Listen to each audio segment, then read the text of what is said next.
نحمده ونستعينه ونستغفره ونستهديه ونعوذ بالله من شرور أنفسنا وسيئات أعمالنا من يهده الله فلا مضل له ومن يضلل فلا هادي له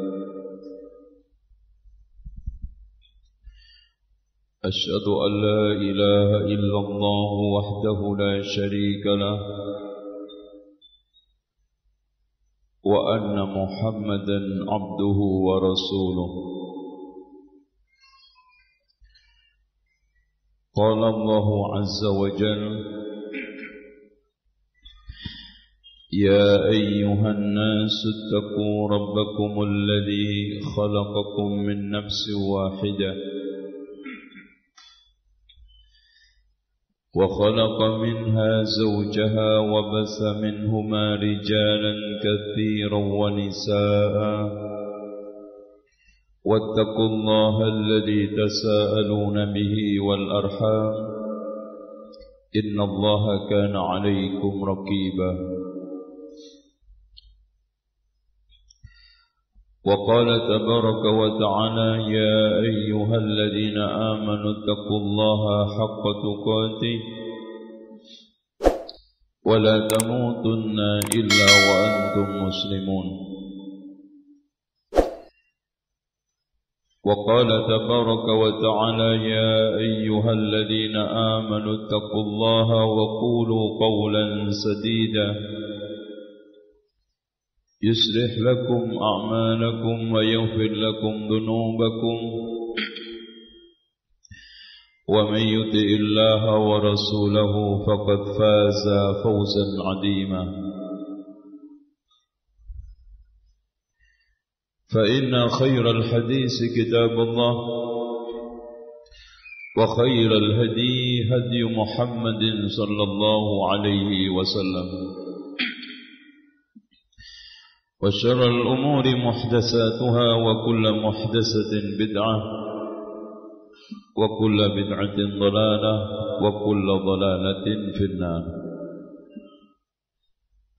Alhamdulillah, pada kesempatan hari ini kita bisa duduk bermajlis di antara rumah Allah yang mulia.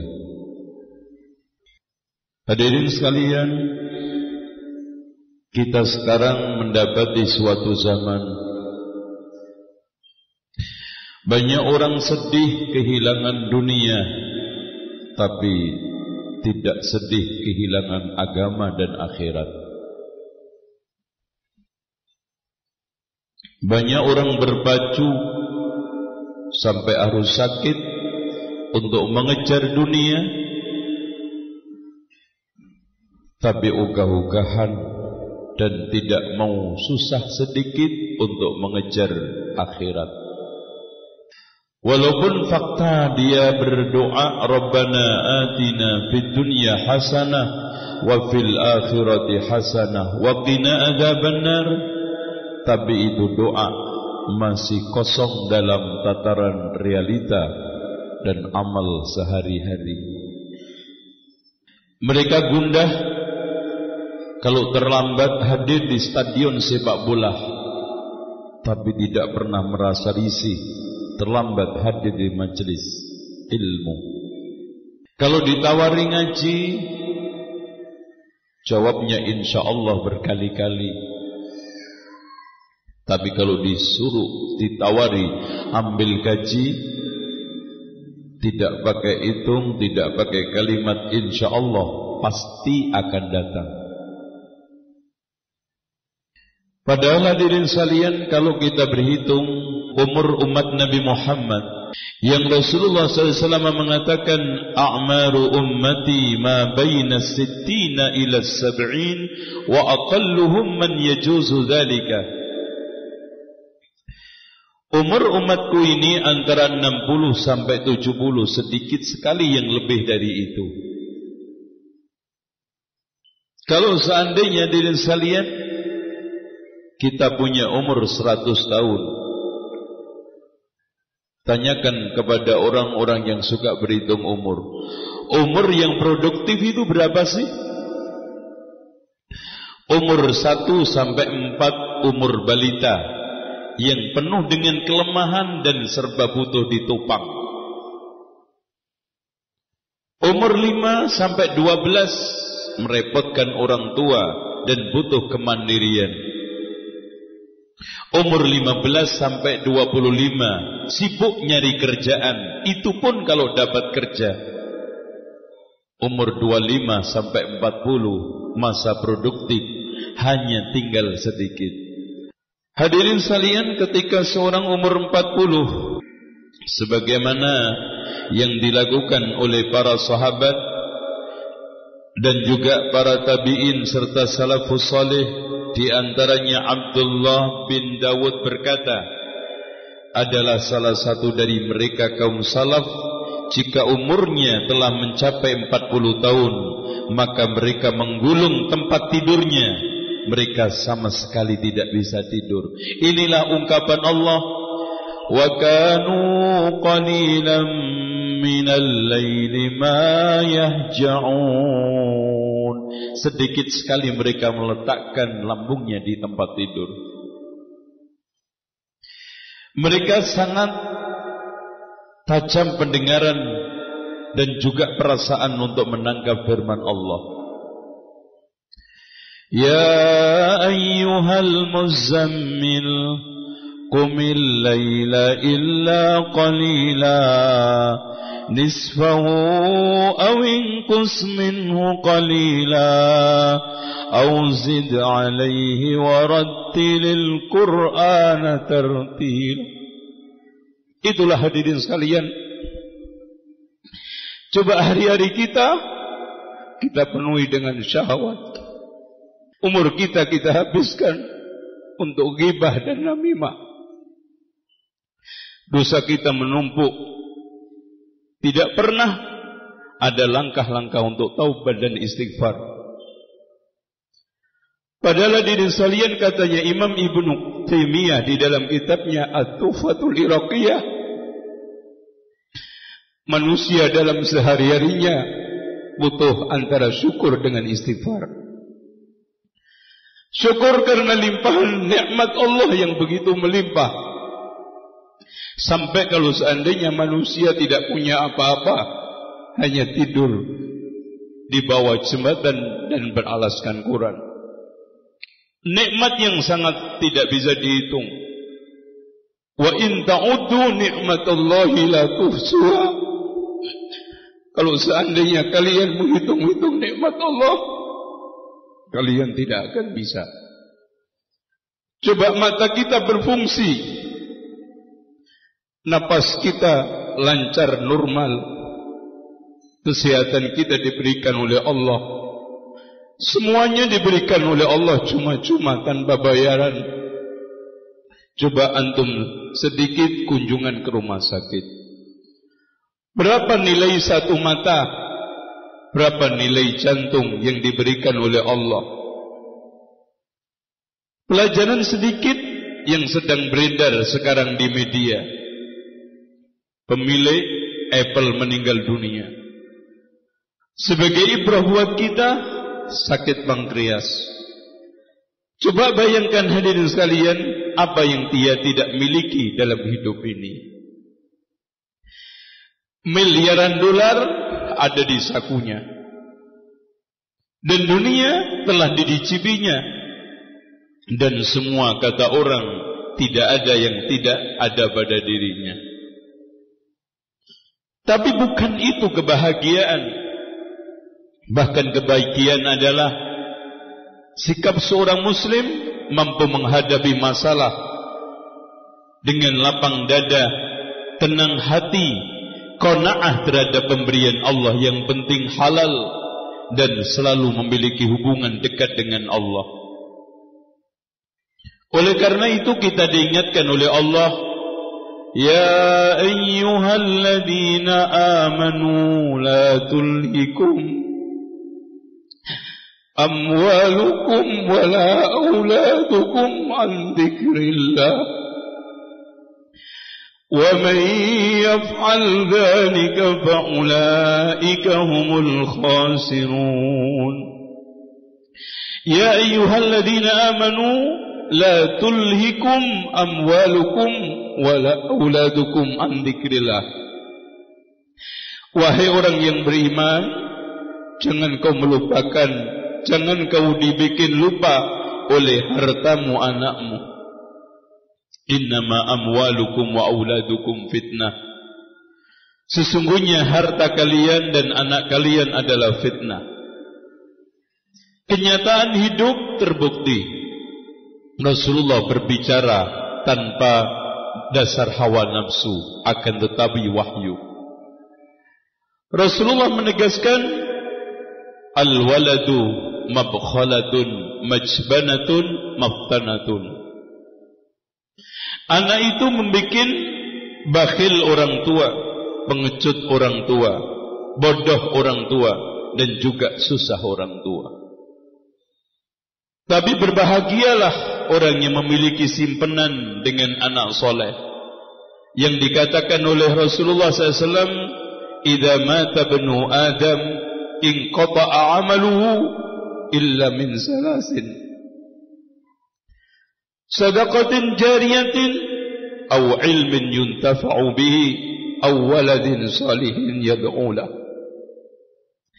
Berapa banyak di antara kita lalai salat sampai tidak bisa mengikuti pengajian hanya karena anak satu.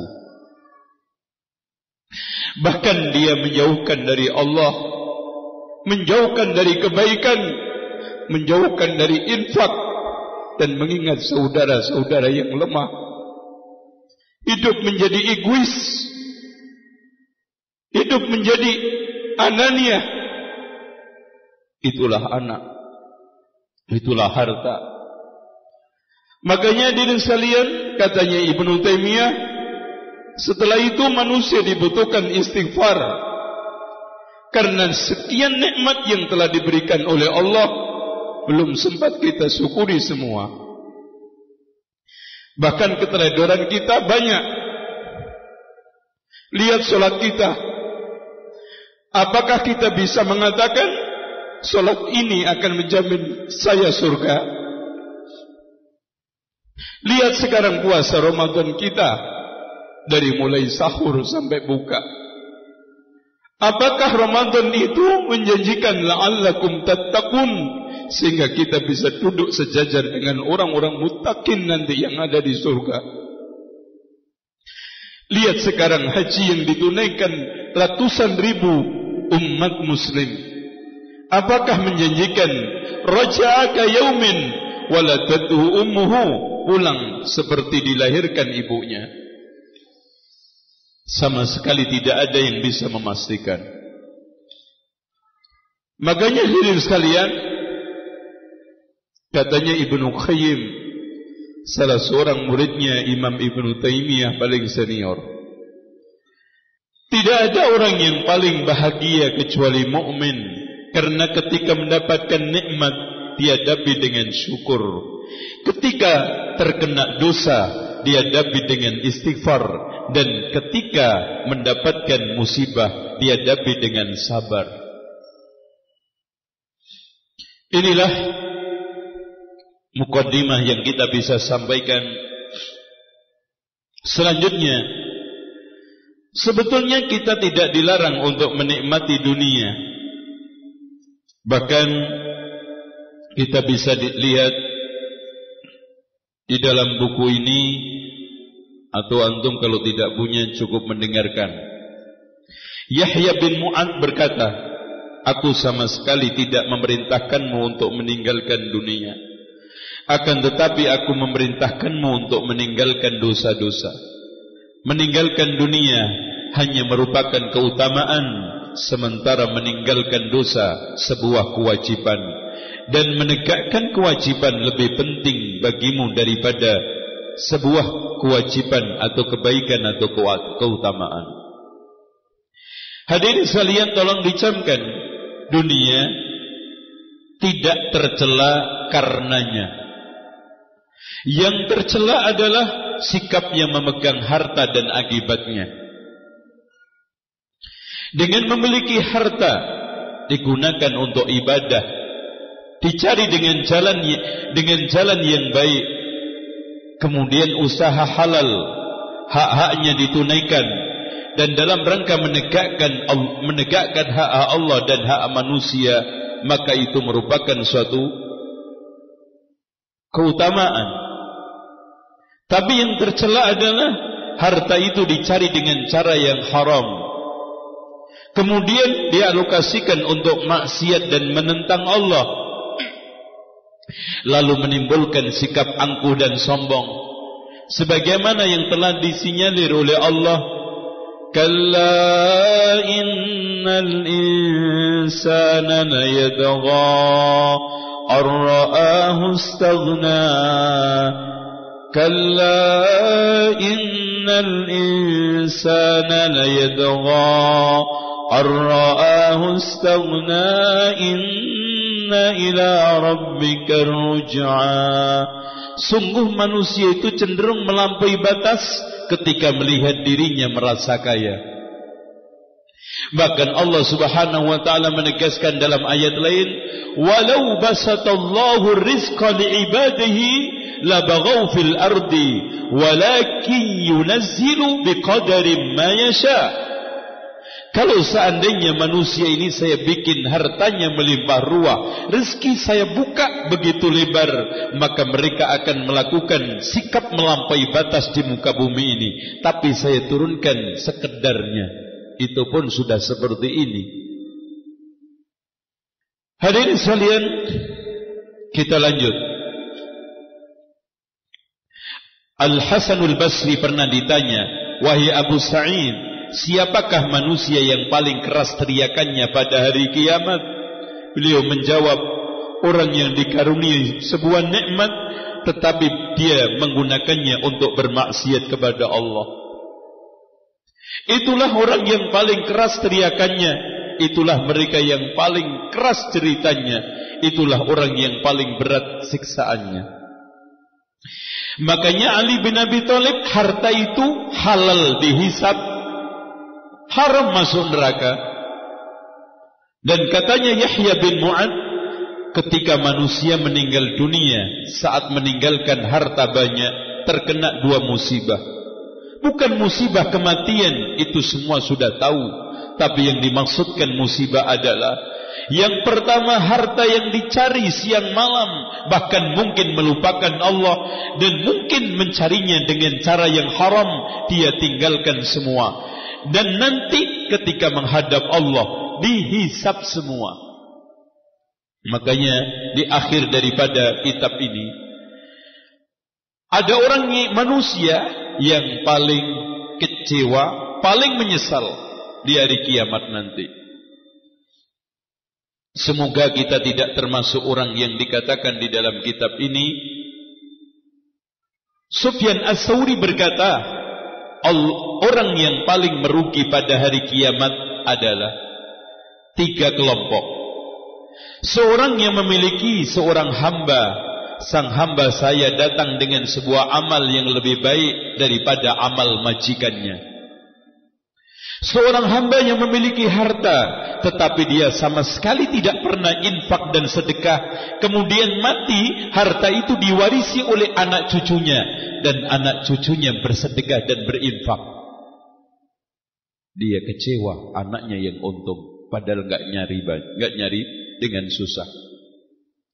Dan seorang alim yang memiliki ilmu tetapi tidak bermanfaat, lalu dia mengajarkan kepada orang lain, ternyata yang memanfaatkan orang tersebut.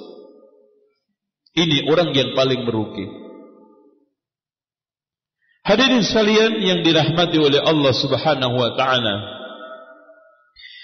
kita semuanya telah menyadari insyaallah bahwa dalam hidup ini penuh dengan kenistaan dan ketimpangan. Dalam hidup ini banyak kita dibikin kaget-kaget. Kenapa? Karena layar kehidupan gampang berganti.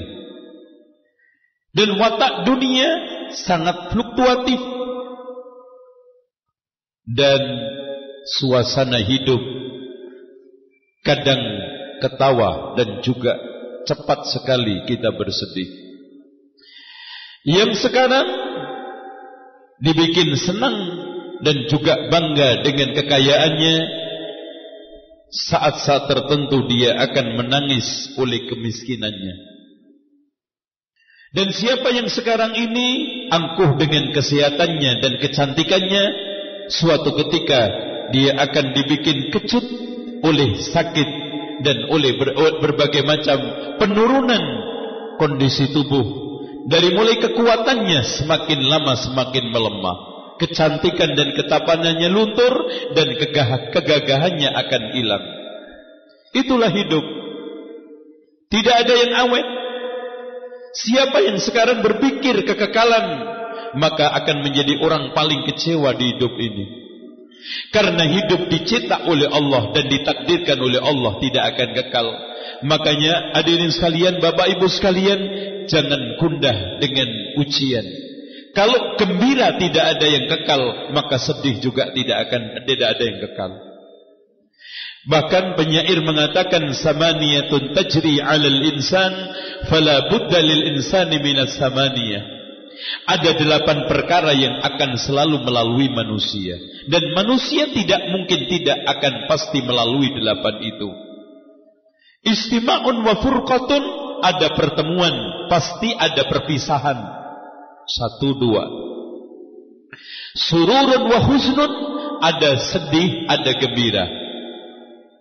Kemudian usrun wa yusrun, ada masa-masa sulit yang harus kita hadapin, yang membuat kita seakan-akan dunia ini sempit, bahkan seakan-akan pertolongan Allah jauh dari kita. Ternyata subhanallah, kemudahan sudah diambang pintu. Inna ma'al usri yusra.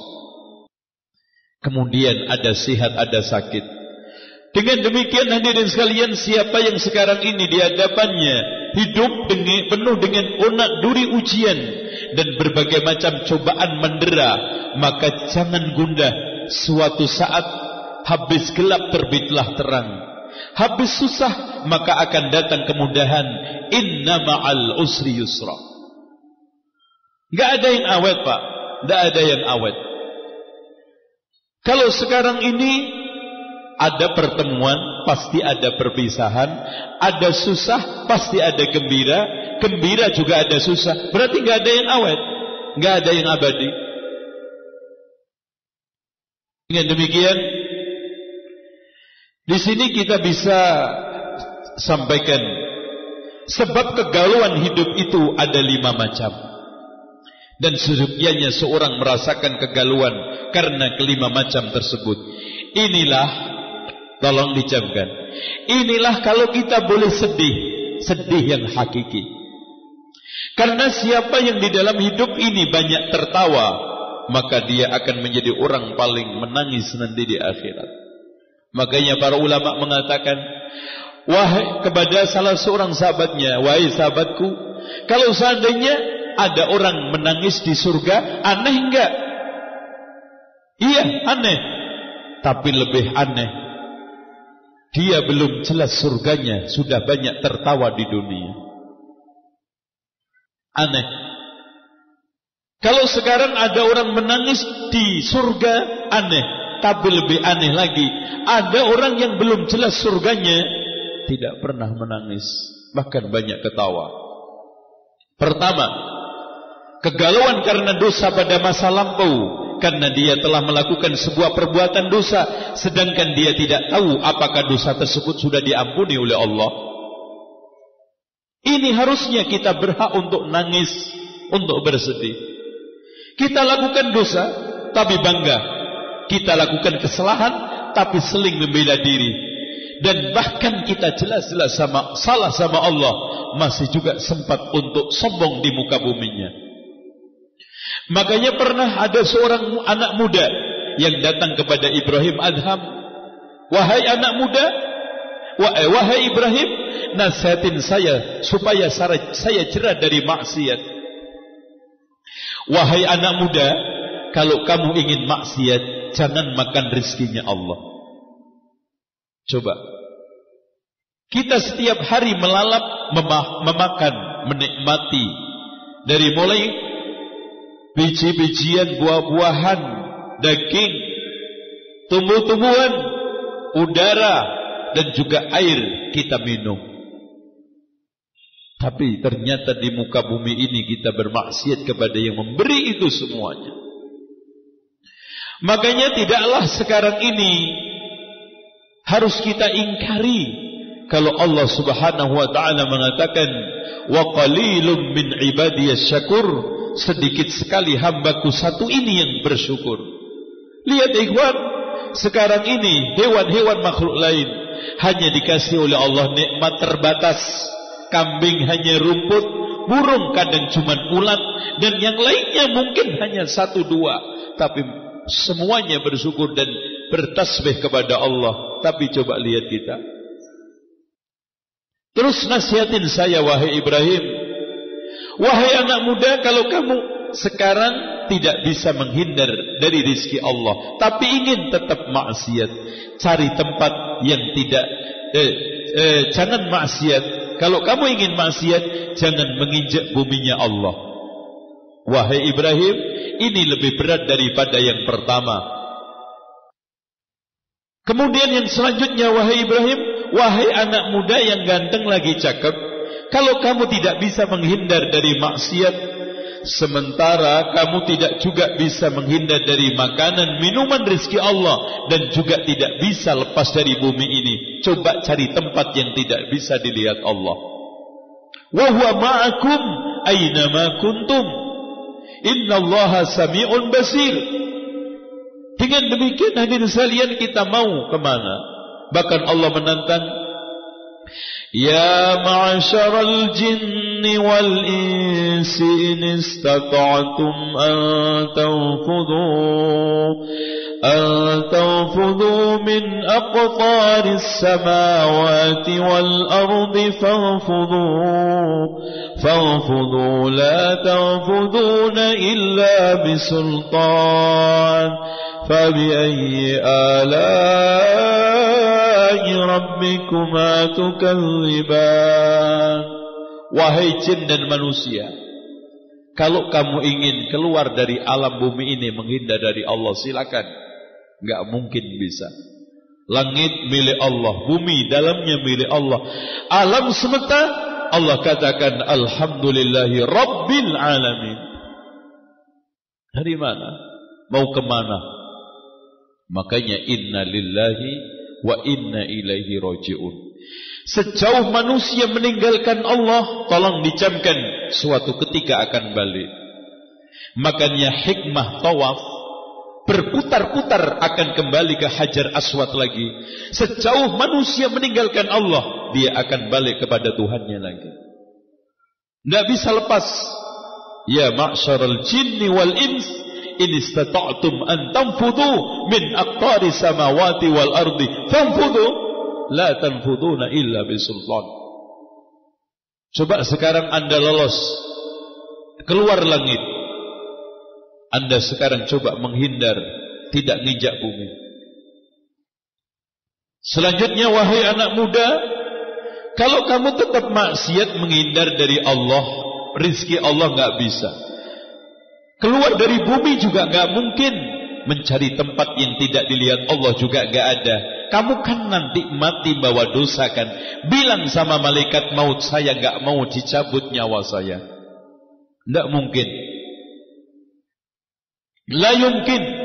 Dan kamu juga nanti setelah mati, kalau kamu bawa dosa kan dimasukkan oleh Allah ke neraka dan diseret malaikat Zabaniyah. Bilang sama malaikat, saya nggak mau masuk neraka.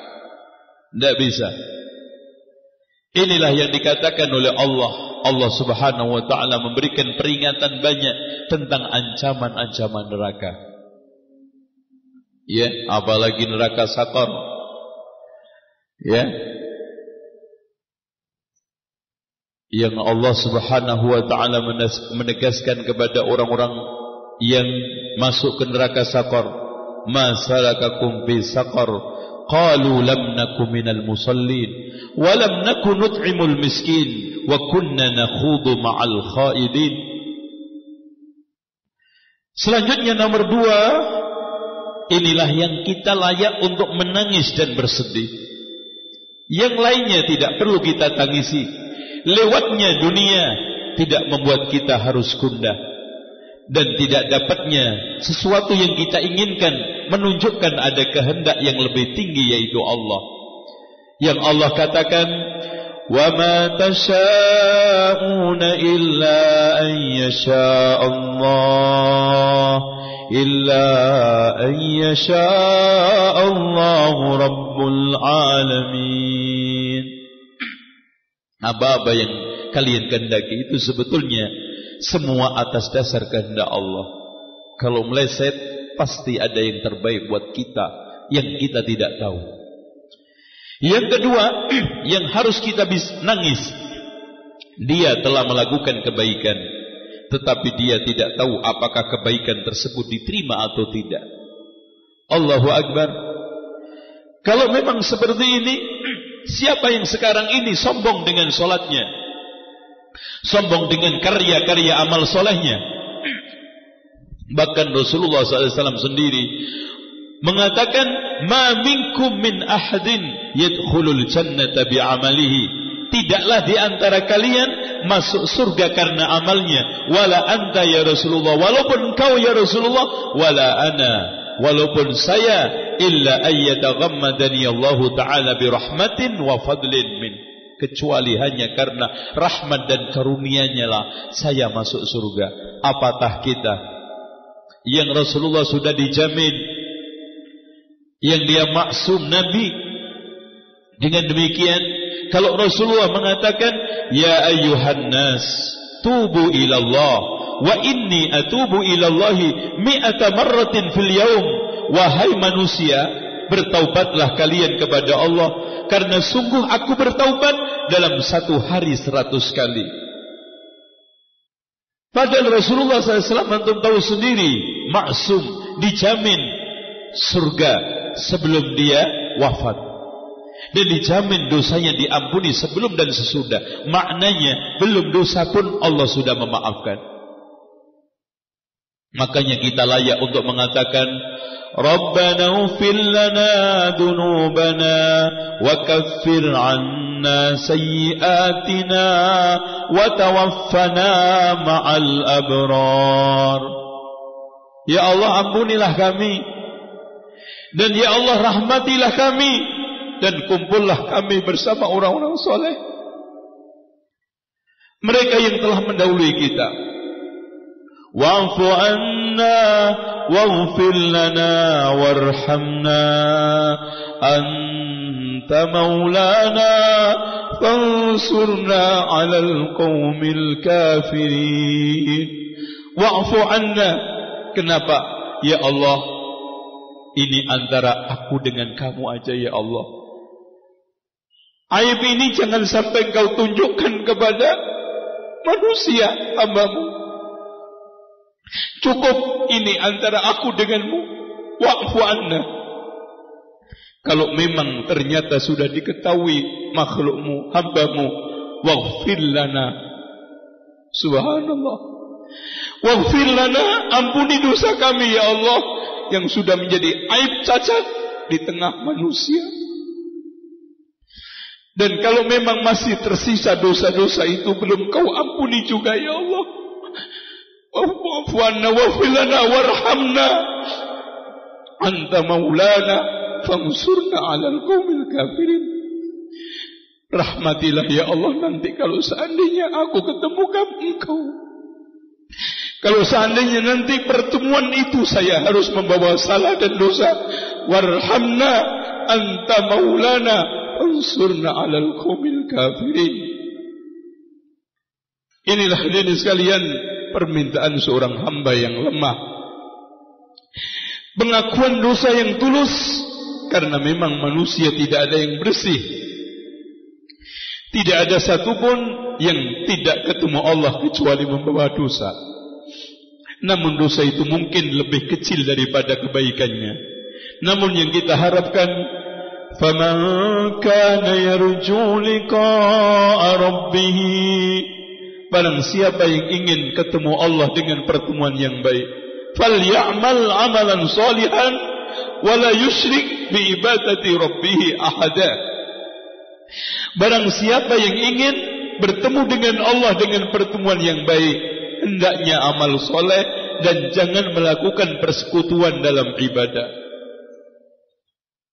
Yang nomor 3, dia mengetahui kehidupannya yang telah lalu dan apa yang terjadi kepadanya, tetapi dia tidak mengetahui apa yang akan menimpanya pada masa yang akan datang. Hadirin sekalian, ini nomor 3. Seorang tidak tahu apa yang sekarang ini terjadi yang akan datang.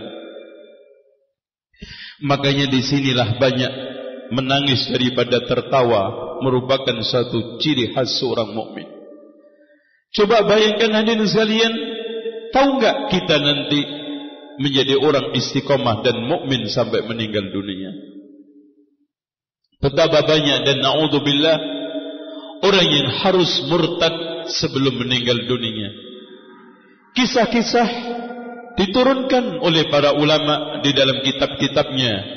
Dan kisah yang paling menarik adalah seorang muadzin yang berangkat naik menara ingin azan. Kemudian setelah melihat seorang perempuan yang menarik, maka dia turun dan akhirnya tergoda. Lalu akhirnya niat untuk menikah. Perempuan itu memberikan syarat, kamu muslim, saya Nasrani, tidak mungkin ini bisa terjadi, dan bapak saya juga tidak akan mungkin mengizinkan. Kalau begitu, saya masuk Kristen. Pada waktu bulan madu, kepleset dan kemudian meninggal dunia. Coba bayangkan hadirin sekalian, kenikmatan dunia yang dikejar belum dicicipin. Nyawa sudah merenggut dalam keadaan su'ul khatimah. Inilah yang dikatakan dan wanti-wanti Rasulullah sama kita. Innamal a'malu bil khawatim.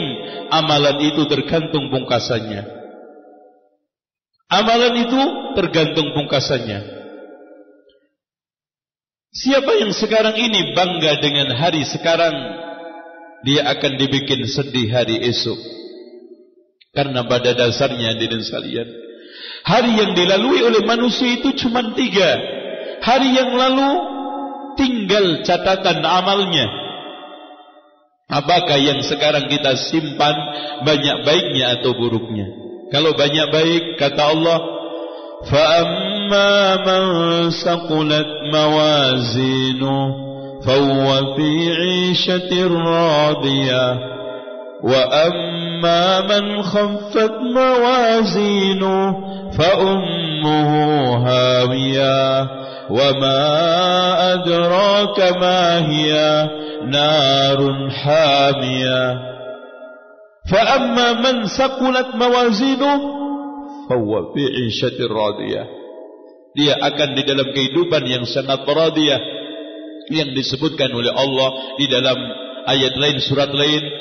فَأَمَّا مَنْ أُوتِيَ كِتَابَهُ بِيَمِينِهِ فَيَقُولُ هَاؤُمُ اقْرَءُوا كِتَابِيَهْ إِنِّي ظَنَنْتُ أَنِّي مُلَاقٍ حِسَابِيَهْ إِنِّي ظَنَنْتُ أَنِّي مُلَاقٍ حِسَابِيَهْ.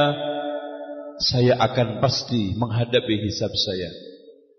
فَهُوَ فِي عِيشَةٍ رَاضِيَةٍ. Dia di dalam penghidupan yang sangat menyenangkan. Ya. وَهُوَ فِي عِيشَةٍ رَاضِيَةٍ فِي جَنَّةٍ عَالِيَةٍ. Di surga yang sangat tinggi. قُطُوفُهَا دَانِيَةٌ. Buah-buahannya gampang untuk dipetik. Inilah mereka yang sukses. Tapi wa amma man utiya kitabahu bishimali. Adapun orang yang menerima catatan dengan tangan kirinya, fayaqulu ya laitani lam uta kitabiyah. Aduhai seandainya catatan amalku ini tidak diberikan. Fayaqulu ya laitani lam uta kitabiyah wa lam adri ma hisabiyah. Dan saya tidak mau tahu dengan hisab-hisab saya. Ya laitaha kanatil qadiyah. Aduhai kalau seandainya kematian menghancurkan saya dan tidak hidup lagi. Ya laitaha kanatil qadiyah. Ma aghna anni maliyah. Hartaku sekarang tidak bisa membelaku. Ya, hartaku tidak bisa membelaku. Halaka anni sultaniyah. Halaka anni maliyah. Ya. Hartanya, kekuasaannya, jabatannya tidak ada manfaatnya sama sekali. Coba hadirin sekalian, rumah Mekah yang dibangun pada saat mati dibawa enggak satu bata pun? Mobil yang dia koleksi ada enggak yang dibawa ke alam kubur? Bahkan tanah yang mungkin puluhan hektar dipakai enggak semua ketika meninggal dunia? Paling yang dipakai 2 kali 1. Tidak ada. Makanya rugi, ngumpulin harta, ditinggal semua, dihisab semua. Tapi ternyata anak cucunya yang bisa lebih memanfaatkan. Dengan demikian, pikirlah wahai hamba Allah. Dan sekarang berenunglah wahai anak Adam akan nasib kita nanti setelah kematian. Bapak ibu yang dirahmati oleh Allah, kalau seandainya di antara kita meninggal dunia hari ini dan kiamat kurang umpamanya 3-4 juta tahun, itu logikanya umur kuburan tok 4 juta. Iya, kalau sekarang 4 juta, kalau 5 juta, kalau 6 juta, wallahu alam, kita tidak tahu kapan kiamat. Berarti antara hidup dunia dengan alam kubur saja sangat tidak bisa dibandingkan. Kok aneh? Kita lebih sekarang terkuras keringat kita, tenaga kita, sampai kita menjadi tua renta karena untuk membela dunia dan nyicil kredit dan membangun rumah dunia. Sementara rumah di bawah tanah kita tidak urus. Makanya Abdullah ibnu Aizar mengatakan, wahai anak Adam, sesungguhnya kamu memiliki 2 hunian. Hunian 1 di atas bumi dan hunian 1 di bawah bumi. Lalu ada orang yang bertanya, berapa lama kamu akan tinggal di atas bumi itu sampai mati? Kalau sekarang umur sudah 50 tahun, sementara Allah kasih umur 60 tinggal 10.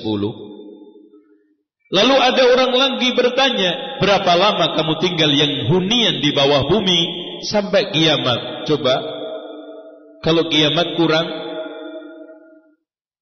Dengan demikian, kehidupan setelah kematian merupakan suatu kehidupan yang hakiki. Makanya Abdullah ibnu Sahal al-Tustari mengatakan, tidak ada orang yang nekat mati kecuali 3. Yang pertama, orang yang tidak tahu kehidupan setelah kematian, nganggapnya setelah mati tidur selesai. Yang kedua, orang yang tidak percaya takdir Allah sehingga gampang bunuh diri. Dan yang ketiga, orang yang ingin bertemu dengan Allah dengan pertemuan yang baik.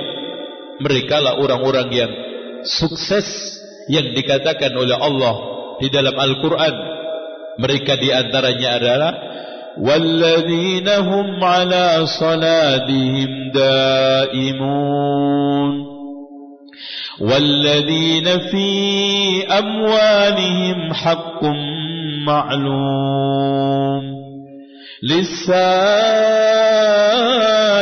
وَالْمَحْرُومِ وَالَّذِينَ يُصَدِّقُونَ بِيَوْمِ الدِّينِ وَالَّذِينَ هُمْ مِنْ عَذَابِ رَبِّهِمْ مُشْفِقُونَ إِنَّ عَذَابَ رَبِّهِمْ غَيْرُ مَأْمُونَ. Orang yang salatnya selalu langgeng, orang yang dalam hartanya selalu infak untuk orang yang minta dan tidak minta, orang yang selalu takut kepada Allah akan datangnya azab yang membuat semua hati-hati gemetar ketakutan dan bulu kudu merinding. Disebut jasiyah. Tidak ada satupun manusia yang bisa bicara di hadapan Allah kecuali yang telah diizinkan, sebagaimana komentar Allah di dalam surat Juz Amma. La yatakallamuna illa man adhina lahur rahman illa man adhina lahur rahman wa qala sawaba. Tidak ada yang bisa bicara, itu pun malaikat, kecuali yang diizinkan oleh Allah. Bahkan pada saat manusia diajak bicara oleh Allah satu persatu, berdiri semua, yauma yaqumun nasu li rabbil alamin. Manusia nanti diberdirikan di hadapan Allah dan ditanya satu persatu. Di antara dia dengan Allah tidak ada penterjemah. Wahai fulan, pernah enggak kamu melakukan dosa ini? Wahai fulan, ingat enggak kamu melakukan maksiat ini? Wahai fulan, pernah enggak kamu melakukan dosa ini? Sampai tidak ada satupun yang tidak diakui.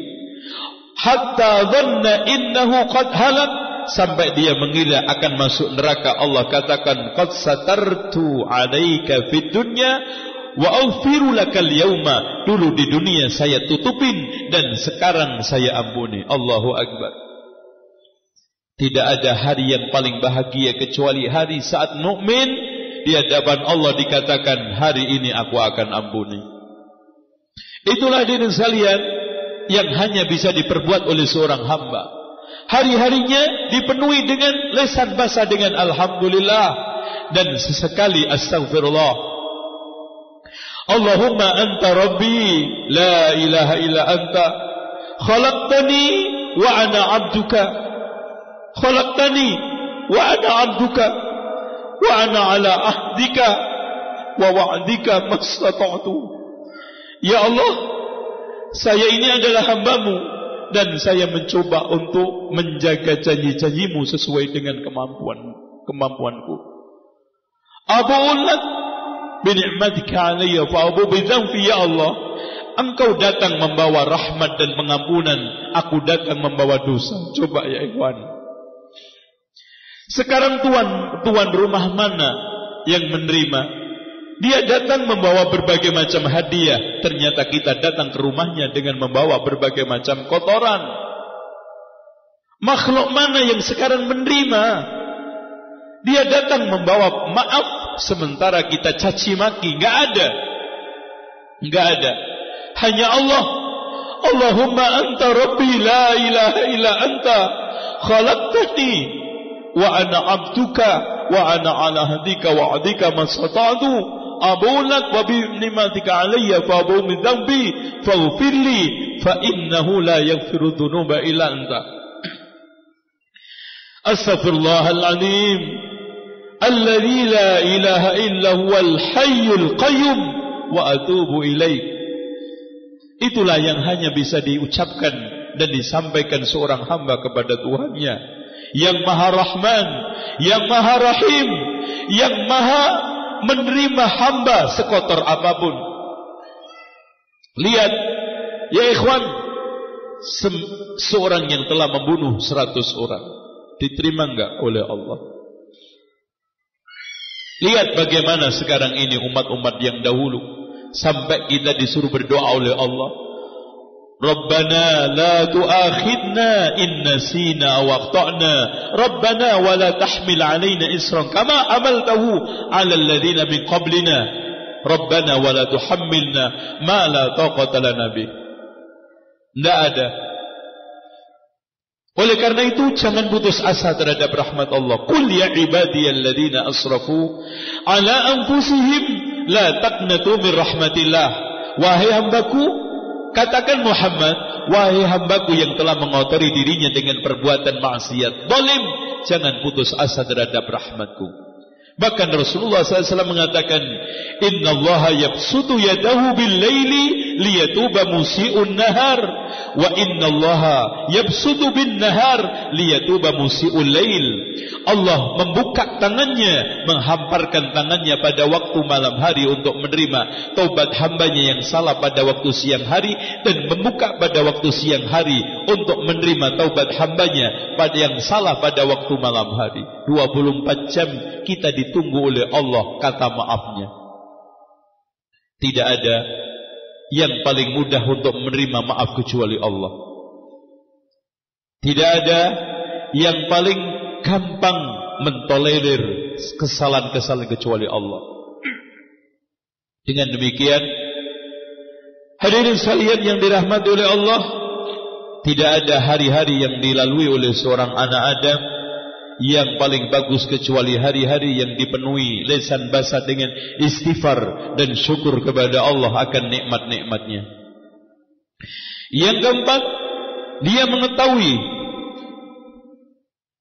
bahwa Allah menyiapkan dua tempat untuk manusia, yaitu surga dan neraka. Padahal dia juga enggak tahu kemana kita akan masuk. Kok bisa sempat-sempatnya tertawa? Wahai anak Adam, dari mana sekarang kamu sombong bangga dan penuh dengan gelak tawa? Padahal nasib kamu ke surga dan neraka juga belum jelas.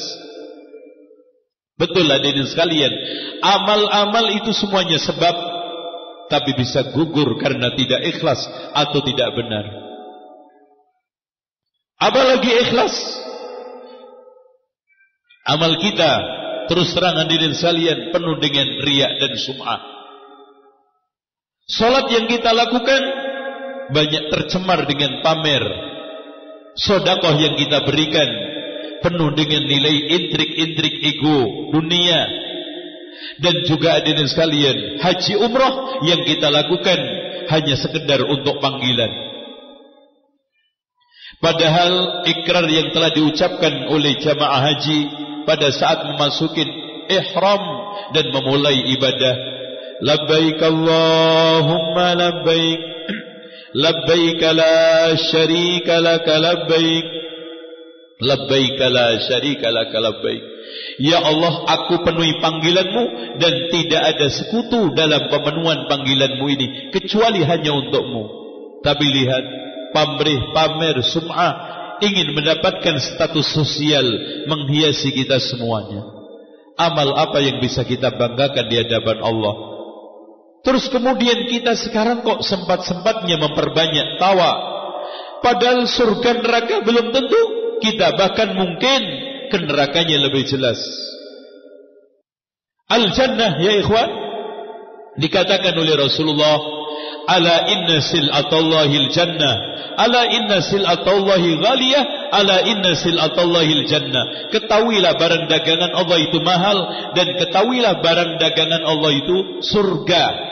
Dan Rasul katakan ciri-ciri surga, huffatil jannatu bil makari wa huffatin naru bis syahawat. Neraka dikelilingi hal-hal yang syahwat, surga dikelilingi hal-hal yang tidak enak, dan neraka dikelilingi serba syahwat. Lihat sekarang hadirin sekalian, kita ingin bertanya kepada diri kita sendiri, hanya sekedar kalimat ini mengingatkan. Banyakkan mana sih kita menghadap TV dengan menghadap Allah? Tidak usah dijawab, buat renungan kita. Waktu yang 24 jam ini antum coba berhitung, banyakkan untuk kebutuhan syahwat, santai dan dunia kita, apakah untuk akhirat dan agama kita? Sekarang ini koreksi kita, kalau seandainya kita dipanggil Allahu Akbar, bergegas enggak ke masjid dengan dipanggil atasan kita atau makhluk? Kita sering gak enak sama manusia, tidak pernah gak enak sama Allah. Bahkan kita sering masuk ke dalam firman Allah, surat Al-Ankabut ayat 10. Wa minan nasi man yaqulu amanna billah. Ada sebagian manusia yang mengatakan saya beriman kepada Allah. Fa idza utiya fillah, ketika dia mendapatkan cobaan dalam rangka membela Allah, ja'ala fitnatan nasi ka'adzabillah, dia jadikan fitnah manusia seperti azab Allah. Artinya mendingan gue diazab Allah daripada disiksa manusia dengan omongan macam-macam itu. Banyak kan? Kita karena menjalankan suatu praktek, suatu ibadah, takut diomongin orang, akhirnya enggak jadi. Ini kan tampilan, mendingan gue diazab Allah daripada diomongin manusia, difitnah manusia. Wa minan nasi man yaqulu amanna. Ada sebagian orang yang mengatakan saya beriman, sahih.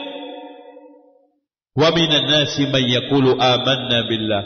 fa idza udhiya fillah, ketika diuji dalam rangka membela agama Allah, ja'ala fitnatan nasi, dia jadikan fitnah manusia ka'adzabillah, seperti azab Allah. Yaitu kalau kita lihat satu persatu, Masya Allah, padahal hadirin sekalian, harusnya mukmin itu lebih mencari ridha Allah daripada ridha manusia. Mukmin itu harus mendingan saya disiksa manusia. Lihat ya ikhwan, bagaimana umat dahulu disiksa. Yang telah dikabarkan oleh Rasulullah, ada seorang Pak, pada saat Khabbab ibnul Irs lapor sama Rasulullah karena disiksa majikannya sampai dagingnya terkelupas dari punggungnya karena dibakar. Dia mengatakan kepada Rasulullah SAW, ala yustansaru lana ya Rasulullah, apa engkau tidak minta bantuan, mohon bantuan kepada Allah supaya kita ditolong ya Rasulullah? Apa kata Rasul? Apakah disayang-sayang dilus? Wahai Khabbab, dulu ada seorang yang disiksa, ditanam di bumi, kemudian digergaji lalu terbelah, dan dagingnya diseset terkelupas dari tulang belulangnya, tidak menyebabkan dia keluar dari dinnya. Allahu Akbar. Dan lihat, khairus syuhada, sebaik-baik orang yang mati syahid di akhir zaman, pada saat zaman Dajjal, dibunuh, dihidupkan, dibelah, dihidupkan, sampai dia mengatakan, apakah kamu juga masih tidak percaya saya itu Tuhan? Kata anak muda tersebut, saya semakin percaya bahwa kamu adalah Dajjal. Akhirnya dibunuh, dihabisin. Dikatakan oleh Rasulullah, dia adalah sebaik-baik syahid pada zaman itu. Hadirin yang dirahmati oleh Allah, Bapak Ibu, semoga kita semuanya dilimpahkan nikmat karunia hidayah. Selanjutnya nomor 5, dia tidak tahu apakah Allah ridha kepadanya atau membencinya. Subhanallah. Inilah yang kita sampai hari ini belum pantas banyak tertawa daripada kita menangis. Aneh, kita jarang menangis tapi banyak ketawa. Padahal kita sampai hari ini belum pantas tertawa, belum pantas untuk banyak tertawa daripada menangis. Kenapa? Kita ini belum tahu apakah kita termasuk umat yang dibenci Allah atau diridai Allah. Datang dengan membawa amalan, ternyata angku dan ucup. Makanya dari sekalian, ada suatu kisah menarik. Seorang hamba yang ucup dan takabur berteman bersaudara, yang satunya jelek, yang satunya baik. Hari-harinya yang baik menasihati yang jelek. Saking jengkelnya, ini orang keras kepala bandel, sudah dinasihatin gak tobat juga. Akhirnya dia kurang sabar mengatakan, kamu gak akan diampuni oleh Allah, kamu gak akan bakal mendapatkan pengampunan dari Allah. Akhirnya apa? Setelah menghadap Allah dan datang di hadapan Allah, Allah masukkan surga orang yang nampaknya jelek, dan masukkan neraka orang yang nampaknya baik. Dan Allah mengatakan, man dzalladzi yata'ala alayya alla aghfira 'abdi. Siapa yang sekarang mau ngunggulin dan sekarang dului saya tidak akan bakal mengampuni hamba saya. Enggak ada. Oleh karena itu hadirin sekalian, Ibnu Qayyim mengatakan, ada kebaikan yang memasukkan orang ke neraka, ada keburukan yang memasukkan orang ke surga. Tolong jangan keluar sebelum saya syarah dan saya jelaskan. Kalau ini stop nanti rusak. Ada orang yang melakukan kebaikan, kemudian membuat dia ujub, takabur, sombong dengan amalnya. Dengan tahajudnya umpamanya sampai bengkak, akhirnya ujub tersebut melumatkan amal-amalnya. Ada orang yang melakukan keburukan, lalu taubat kepada Allah Subhanahu wa ta'ala, dan menyadarinya, menyesalinya, bahkan hatinya luluh lantah ketika teringat maksiat tersebut. Maka ini membuahkan taubat-taubatan nasuha, menjadi shock terapi, dan akhirnya selama hidup jera untuk berbuat kesalahan dan kemaksiatan. Bagus, dan memasukkan ke surga. Oleh karena itu marilah kembali kepada Allah apapun keadaannya. Tidak ada prinsip nasi sudah menjadi bubur, nasib sudah terlanjur. Bahkan kita harus masuk ke dalam perumpamaan yang dibuat sangat indah dan apik oleh Imam Ibnu Qayyim di dalam kitabnya Madarijus Salikin. Seorang hamba yang balelo dan rusak serta membangkang Allah seperti anak durhaka yang sangat nakal dan durhaka kepada orang tuanya, akhirnya diusir dari rumahnya. Lalu dia keluar berusaha untuk mencari tempat, tidak menemukan. Mencari kasih sayang, tidak ada orang yang membandingi daripada ibunya. Mencari tempat berteduh, tidak ada yang paling baik kecuali orang tuanya.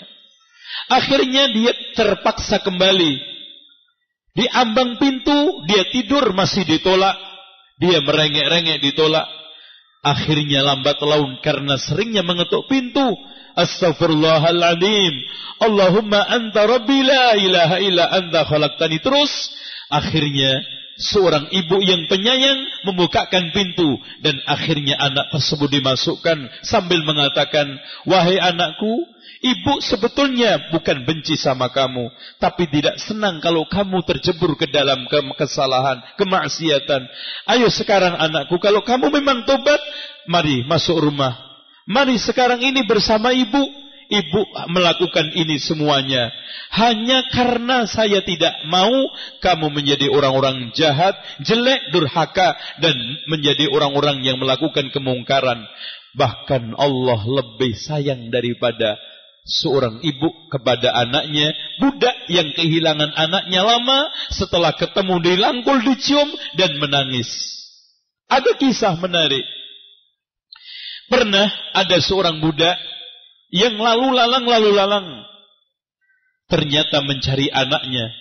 Setelah ketemu, karena terpisah ya, kalau peperangan mungkin ibunya kebawa ke sini, anaknya ke sini. Setelah ketemu, pelukan ya, sampai terjadi tangisan yang sangat. Lalu Rasulullah mengatakan, sesungguhnya Allah lebih sayang terhadap hambanya daripada seorang ibu kepada anaknya ini. Itulah hadirin sekalian. Dengan demikian, sekarang ini tidak ada kata yang paling baik, sudah disiapkan. Yahya bin Mu'ad mengatakan, orang yang paling dikasihani adalah jika ia takut akan siksa api neraka, sebagaimana dia takut akan kemiskinannya. Jadi Bapak Ibu sekalian, kalau kita takut kepada neraka seperti takut kita terhadap kemiskinan, itu udah jempol sekali. Tapi kebanyakan kita takut nggak dapat kerjaan, takut nggak bisa hidup, takut nggak bisa menjalani rumah tangga karena nggak punya duit atau gajinya kurang gede. Tapi nggak takut kalau nanti nggak masuk surga, dapat azab Allah. Nggak takut kalau agamanya ini masih rendah, kurang. Itu yang aneh. Dan ini kita temukan di beberapa tempat. Ya. Dengan demikian, hadirin sekalian, kita ini adalah berjalan menuju Allah. Dan perjalanan ini sangat lama, Pak. Ibu, tidak ada perjalanan yang paling jauh kecuali perjalanan menuju Allah. Kalau sekarang ke Mekah paling banter cuma 9 jam. Dan waktunya haji paling lama 40 hari. Itu pun kita membawa bekal sampai 3-4 koper. Karena khawatir kehabisan. Bagaimana sekarang ini perjalanan akhirat yang sangat jauh. Dalilnya mana Pak? Perjalanan akhirat itu sangat jauh. Buktinya sampai hari ini tidak ada yang bisa balik. Ada tetangga kita yang balik? Tidak ada. Satupun orang satu persatu yang meninggalkan kita.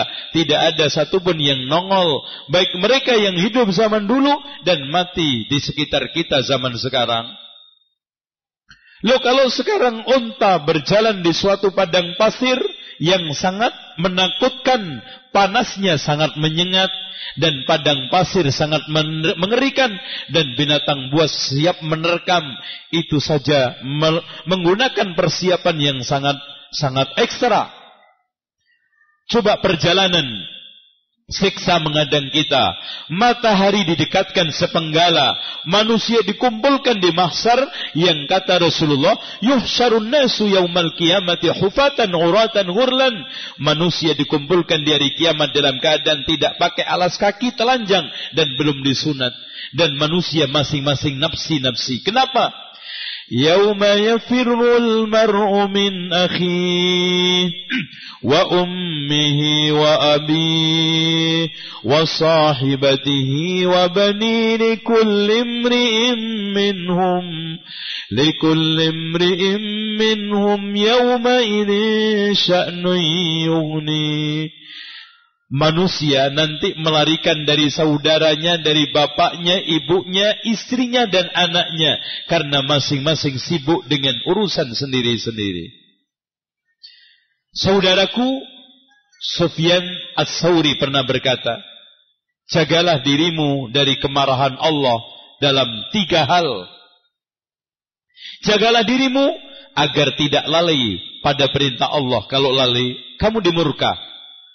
Jagalah dirimu dari sikap tidak rela akan keputusannya alias takdir, karena Allah melihatmu.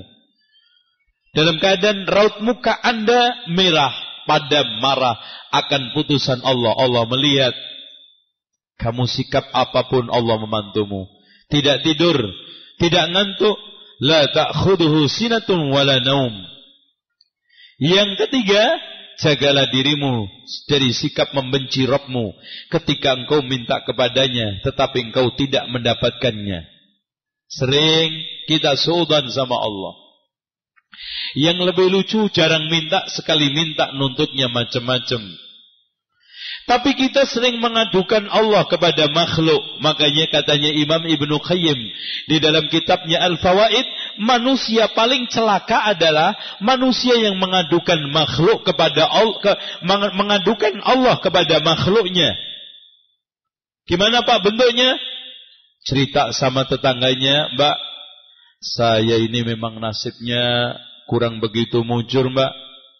Suami juga begitu. Titelnya mah S2, tapi nyari rizki kagak pecus. Saya juga doa tiap hari, tahajud kagak pernah lepas, duha terus menerus. Tapi ya susah terus. Gimana sih Allah? Nah, sudah mulai gosip Allah. Pak, gosip manusia dosa enggak? Apalagi ngomongin Allah. Yang terbaik adalah mengadukan makhluk kepada Allah. Pak, kalau sekarang kita mengadukan manusia ke manusia, jatuhnya ghibah. Tapi kita adukan makhluk kepada Allah, jatuhnya ibadah. Adukan tetangga kita, istri kita, anak kita, semua suami kita yang bermasalah kepada Allah, yang suaminya belum dapat hidayah. Coba adukan kepada Allah. Jadinya apa? Ibadah. Ya Allah, tunjukkanlah suami saya, ya Allah. Sampai hari ini belum sadar. Ibadah semuanya. Tapi kalau antum mengadukan Allah kepada makhluk, jadinya apa? Bahaya. Dengan demikian, waspadai perbuatan suka mengadukan Allah kepada manusia. Oleh karena itu hadirin sekalian, saya tidak banyak bisa mengungkap kitab ini karena waktu. Intinya begini, kebahagiaan yang sekarang ini dicari oleh manusia, dan tidak ada seorang pun hidup kecuali tujuannya satu, walaupun berbeda madhab, yaitu sama-sama pengen bahagia dan gak mau susah. Namun ada caranya yang benar, ada caranya yang salah. Kebahagiaan mereka anggap di dalam mobil mewah, akhirnya membeli mobil mewah.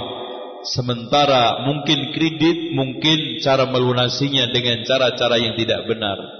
Ada yang membangun rumah, ada yang sekarang ini mengoleksi barang-barang antik, ada yang mungkin memuaskan diri dengan beli apa saja yang dia senangi. Sementara sebetulnya adalah bahagia itu mampu beradaptasi pada setiap perubahan yang fluktuatif. Pak, seorang mukmin tidak harus hidup dalam satu tempat dan kondisi. Makanya orang bahagia adalah orang yang mau menguasai dan mampu menguasai kejiwaannya dan bisa beradaptasi pada setiap perubahan. Saat kaya siap, miskin juga siap. Saat sekarang sakit, ini sehat siap, maka pada saat sakit pun siap. Saat dia sekarang bisa tertawa pun siap, maka sedih pun siap. Dan itu sangat ditentukan oleh nilai dalam hatinya ini. Kebahagiaan adalah kita mampu berhubungan dengan Allah pada setiap saatnya. Bapak, saya ingin tanya Bu, badan itu sakit dikatakan sakit, sakit itu ialah apa sih? Didefinisikan oleh Imam Ibnu Qayyim dalam kitab Ighasatul Lahfan, sakit ialah ketika anggota tubuh tidak bisa menjalankan fungsinya. Mata sakit karena tidak bisa melek dan melihat, berarti mata tidak bisa menjalankan fungsinya. Kaki sakit karena tidak bisa digunakan untuk jalan, karena fungsinya kaki untuk jalan. Dan tangan sakit seterusnya. Kalau sekarang fungsinya hati untuk mengenal Tuhannya, maka pada saat hati tidak kenal Tuhannya adalah hati itu sakit sebetulnya. Kalau memang begini Pak, berapa banyak orang yang sakit. Makanya Abu Hazm mengatakan, siapa yang memiliki 3 perkara dalam dirinya, maka dia akan menjadi orang yang paling sempurna akalnya. Yang pertama, mengenali dirinya. Yang kedua, menjaga lisannya. Makanya katanya sebagian ulama, jangan kamu percaya orang yang tidak bisa menjaga lisannya dan tidak bisa menjaga perutnya. Gak bisa menjaga lisannya, nanti tidak lepas mengumbar aib dan rahasia kita. Tidak bisa menjaga perutnya. Kalau kita percaya untuk jaga sesuatu akan korupsi. Makanya siapa yang punya 3 ini akan sempurna akalnya. Yang pertama, mengenali dirinya. Ya Allah, ternyata saya hanya seorang hamba. Coba Pak, kalau seandainya kita bedah tubuh kita, apa yang ada di dalamnya? Ada apa? Kotoran yang sangat menjijikkan. Sebetulnya Pak, manusia itu kotoran yang dibungkus. Kalau kita sekarang bedah, na'udzubillah. Makanya Ahnaf bin Qais mengatakan, sungguh ajaib bagi manusia yang bisa sombong sementara pernah keluar dari jalan kotoran 2 kali. Kemudian yang ketiganya, menjaga lisannya. Makanya ketika Rasulullah SAW mendefinisikan Muslim ialah al-Muslim man salimal muslimuna min lisanihi wa yadihi.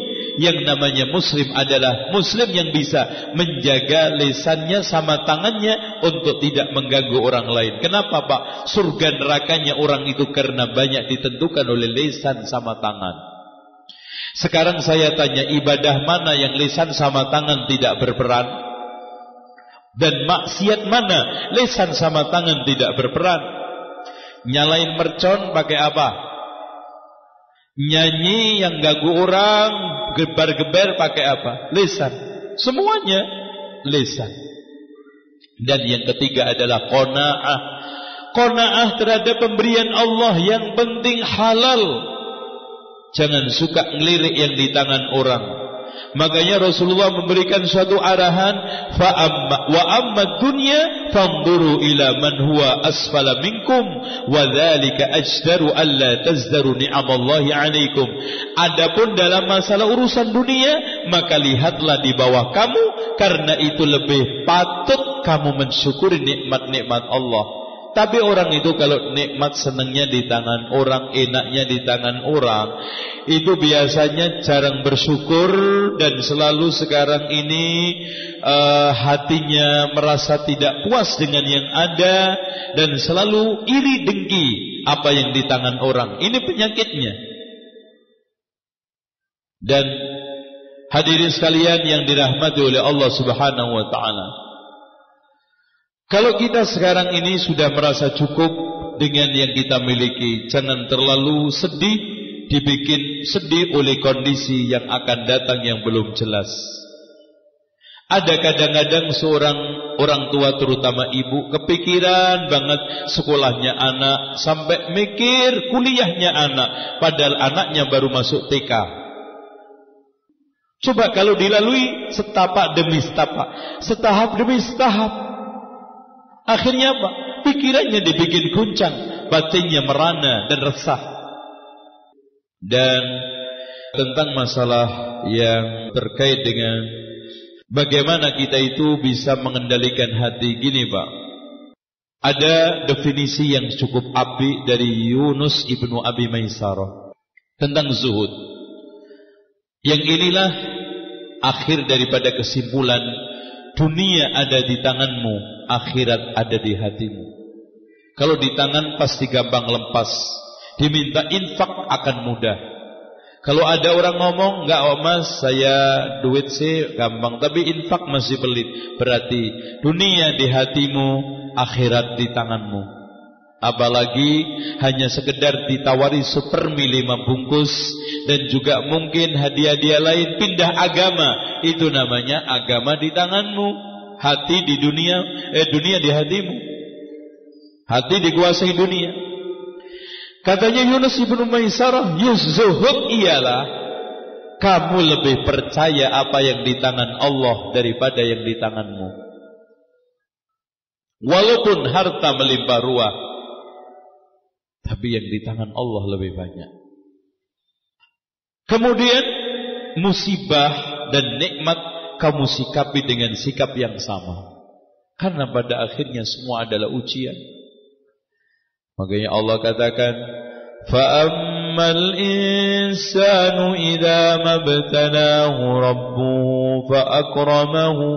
فَأَكْرَمَهُ وَنَعَمَهُ فَيَقُولُ رَبِّي أَكْرَمَنِ. Ada sebagian manusia yang diuji oleh Allah, lancar rizkinya, duitnya gampang, langsung dengan gampang dia bilang, Allah sayang sama saya. Ada sebagian orang yang diuji oleh Allah, apa-apa sulit, rezeki seret, duit gak ada, langsung dia gampang bilang, Allah gak sayang sama saya, Allah menghinakan saya. Makanya Rasul katakan, ajaban li amril mu'min, inna amrahu kullahu khair. Saya sangat heran terhadap urusan orang mukmin, seluruhnya baik, dan itu tidak didapat kecuali orang-orang mukmin. In asabatu sarra syakara fakana khairan lahu. Kalau dia mendapatkan nikmat syukur, maka itu baik buatnya. Wa in asabatu darra, kalau tertimpa musibah sabara sabar, fakana khairan lahu. Ini maksud Yunus ibnu Abi Maisarah. Yang ketiga, kamu dipuji orang sama dicela orang, kau sikapi sama. Dan betul Pak. Bahkan katanya Imam Ibnu Hazm, mendingan dikritik orang dan diomongi orang ketimbang dipuji orang. Karena beberapa hal. Kalau kita dipuji orang, kalau pujian itu ada pada diri kita sehingga kita membuat sombong, ujub, rusaklah amal yang baik tersebut. Atau pujian tersebut tidak ada pada diri kita. Umpamanya dia kemana-mana diomongin, mas itu orang hafal 30 juz, padahal kenyataannya juz 30. Setelah itu dia bangga, ya bangga dengan kepalsuan yang tidak ada pada diri kita. Untuk apa? Ini yang dimaksud dipuji-puji. Inilah yang dimaksud hadis Rasulullah, idza ra'aitumul maddahin fahsu ala wujuhihim at-turab. Kalau kamu dipuji-puji orang, lempar mukanya dengan tanah, karena merusak kita. Tapi kalau kita dikritik orang, diomongin orang, kalau yang dikritik atau kritikan itu benar alias pada diri kita sebagai alat untuk koreksi, sehingga kita tahu kesalahannya. Karena orang baik adalah orang yang paham kekurangannya, melupakan kekurangan orang lain. Tapi sebaliknya, orang yang jelek adalah mengingat alpa dan kekurangan orang lain, lupa akan aib dan kekurangan diri sendiri. Masya Allah. Atau kesalahan atau kekurangan itu yang diomongin tidak ada pada diri kita, ghibah simpanan kita di akhirat. Loh, susahnya apa kita terima? Sehingga Masya Allah, katanya Ibnu Hazm, dalam hidup ini jangan kita berpikir tidak akan dikritik dan diomongin orang. Karena orang yang bebas dari kritikan dan omongan orang hanyalah satu, yaitu orang gila, kata dia. Selagi antum masih waras, akan diomongin, dikritik orang. Insya Allah kita terima dengan inilah sikap zuhud yang benar. Berarti zuhud itu dalam hati, dalam sikap, bukan dalam omongan. Sehingga kita tidak bisa bilang, Masya Allah mas, itu orang zuhud banget. Dari mana? Nampaknya sih gak bisa kita nilai hati orang. Serahkan antara dia dengan Allah. Saya akhiri sekian saja. Pertanyaan yang pertama, kami pasangan suami istri yang masih punya kedua orang tua lengkap, alhamdulillah. Kami berencana hijrah ke Saudi, menetap di sana sampai meninggal, Masya Allah. Tujuan kami adalah mendapat kemudahan beribadah di Masjidil Haram Nabawi ini. Apabila kedua orang tua kami setuju bangunkan hijrah, apakah kami terus niatkan? Gini mas, khusyuk itu bukan di Masjidil Haram dan di dinding-dindingnya, tapi khusyuk adalah di dalam hati. Kalau antum tidak bisa memanage khusyuk dan hati antum, sholat dimanapun tidak akan bisa beres. Makanya pernah ada seseorang yang usul, wahai Syekh, tolong kita rombak masjid kita, karena masjid kita sangat jelek sehingga kita sholat gak bisa khusyuk. Apa kata dia? Khusyuk itu bukan di dinding masjid, tapi khusyuk itu di hati kamu. Makanya Allah katakan, qad aflahal mu'minun alladzina hum fi salatihim khashi'un. Makanya kadang-kadang juga ada sebagian orang menggantungkan kebahagiaan dengan suasana. Oke, suasana itu pendukung tapi bukan penentu. Orang bisa makan sate, di depannya ada makanan enak, tapi kalau hatinya sedang ruwet, enak enggak itu si sate? Enggak. Bahagia bukan apa yang mengitari kita dan apa yang kita miliki. Bahkan orang dikatakan kaya bukan berapa yang dia pegang, tapi seberapa jauh dia bisa memberi. Banyak orang masih dikatakan miskin kok oleh orang-orang kampung karena pelit. Dia kayak gak punya apa-apa. Sama tetangga saya yang tukang becak. Tukang becak itu gak bisa memberi tetangganya, dia juga enggak, berarti bodoh. Apa bedanya? Si tukang becak itu yang tidak pernah bisa infak karena gak punya duit dan tidak pernah merasakan kekayaannya kanan kirinya, dengan dia yang sama tidak pernah berbagi ke kanan kirinya. Berarti dia dengan tukang becak sama, walaupun dia mobilnya 6, rumahnya 7. Dengan demikian kaya adalah apa yang dia sudah berikan, bukan apa yang dia pegang dan dia miliki. Dengan demikian mari kita cari kebahagiaan di dalam hati. Konsepnya Islam dengan demikian membuat kita bahagia ialah menghadapi masalah dengan lapang dada, tenang hati, qanaah terhadap pemberian Allah walaupun sedikit. Yang penting halal dan hati selalu bergantung kepada Allah. Dengan demikian Pak, bahagia itu bukan orang yang hidup tidak pernah punya masalah. Saya tantang dari kolong bumi ini orang hidup yang tidak pernah punya masalah. Tolong angkat tangan yang ada di sini. Enggak ada. Orang yang tidak punya masalah itu orang mati. Atau satu yang kedua orang gila. Itu masalahnya sudah final, selesai, tuntas. Tapi apa mau salah satu di antara dua ente pilih? Kalau antum tidak diridhoi sama orang tua antum, jangan berangkat. Kalau memang diridhoi silahkan, tapi dengan syarat sambung, baik dengan via telepon, SMS atau apa aja, dan silaturahmi tetap harus dibangun. Karena orang tua ridallah fi ridal walidain. Bahkan Pak, jangankan hanya sekedar antum ke Saudi, seorang sahabat minta izin jihad tidak diizinkan sama orang tuanya, enggak boleh sama Rasulullah. Sehingga Rasulullah mengatakan, apakah kamu masih punya kedua orang tua? Masih ya Rasulullah. Ada riwayat, hanya ibu saya ya Rasulullah. Fafihi ma fajahid, untuk berbuat baik kepada keduanya, itulah jihad kamu. Karena apa? Al-jannatu tahta rijlaiha, surga itu di bawah kakinya. Qadam, hadis riwayat Bukhari, bukan yang al-jannatu tahta aqdamil ummahat, yaitu palsu, yaitu ya. Yang sahih al-jannatu tahta rijlaiha. Pak Ustadz mau nanya, saya pernah baca, kejarlah dunia seakan, ini bukan hadis tapi disinyalir oleh para ulama, ini adalah ucapan Ibnu Asakir. Ishfid dunya ka'annaka ta'ishu abadan wa amal li akhiratika ka'annaka tamutu ghadan. Dan kamu mati besok. Apakah ini sebuah hadis? Bukan. Kalau dikatakan hadis ya palsu. Ya. Tapi kata para ulama, ini adalah qaulnya, ucapan Ibnu Asakir. Ustaz, bagaimana cara menasihatin ikhwan yang sudah berusia kepala 6, setiap diajak talibul ilmi selalu menjawab bisa, menjawab belum bisa karena mengurus cucu. Subhanallah. Katanya mengurus cucu juga ibadah. Sebetulnya kalau baik itu nggak ada bertentangan, bahkan sambil ngaji bawa cucu kan enak, iya kan? Jadi fadhal sambil ngaji bawa cucu kan enak, nanti pulang jajan cucu kan, masya Allah bahagia.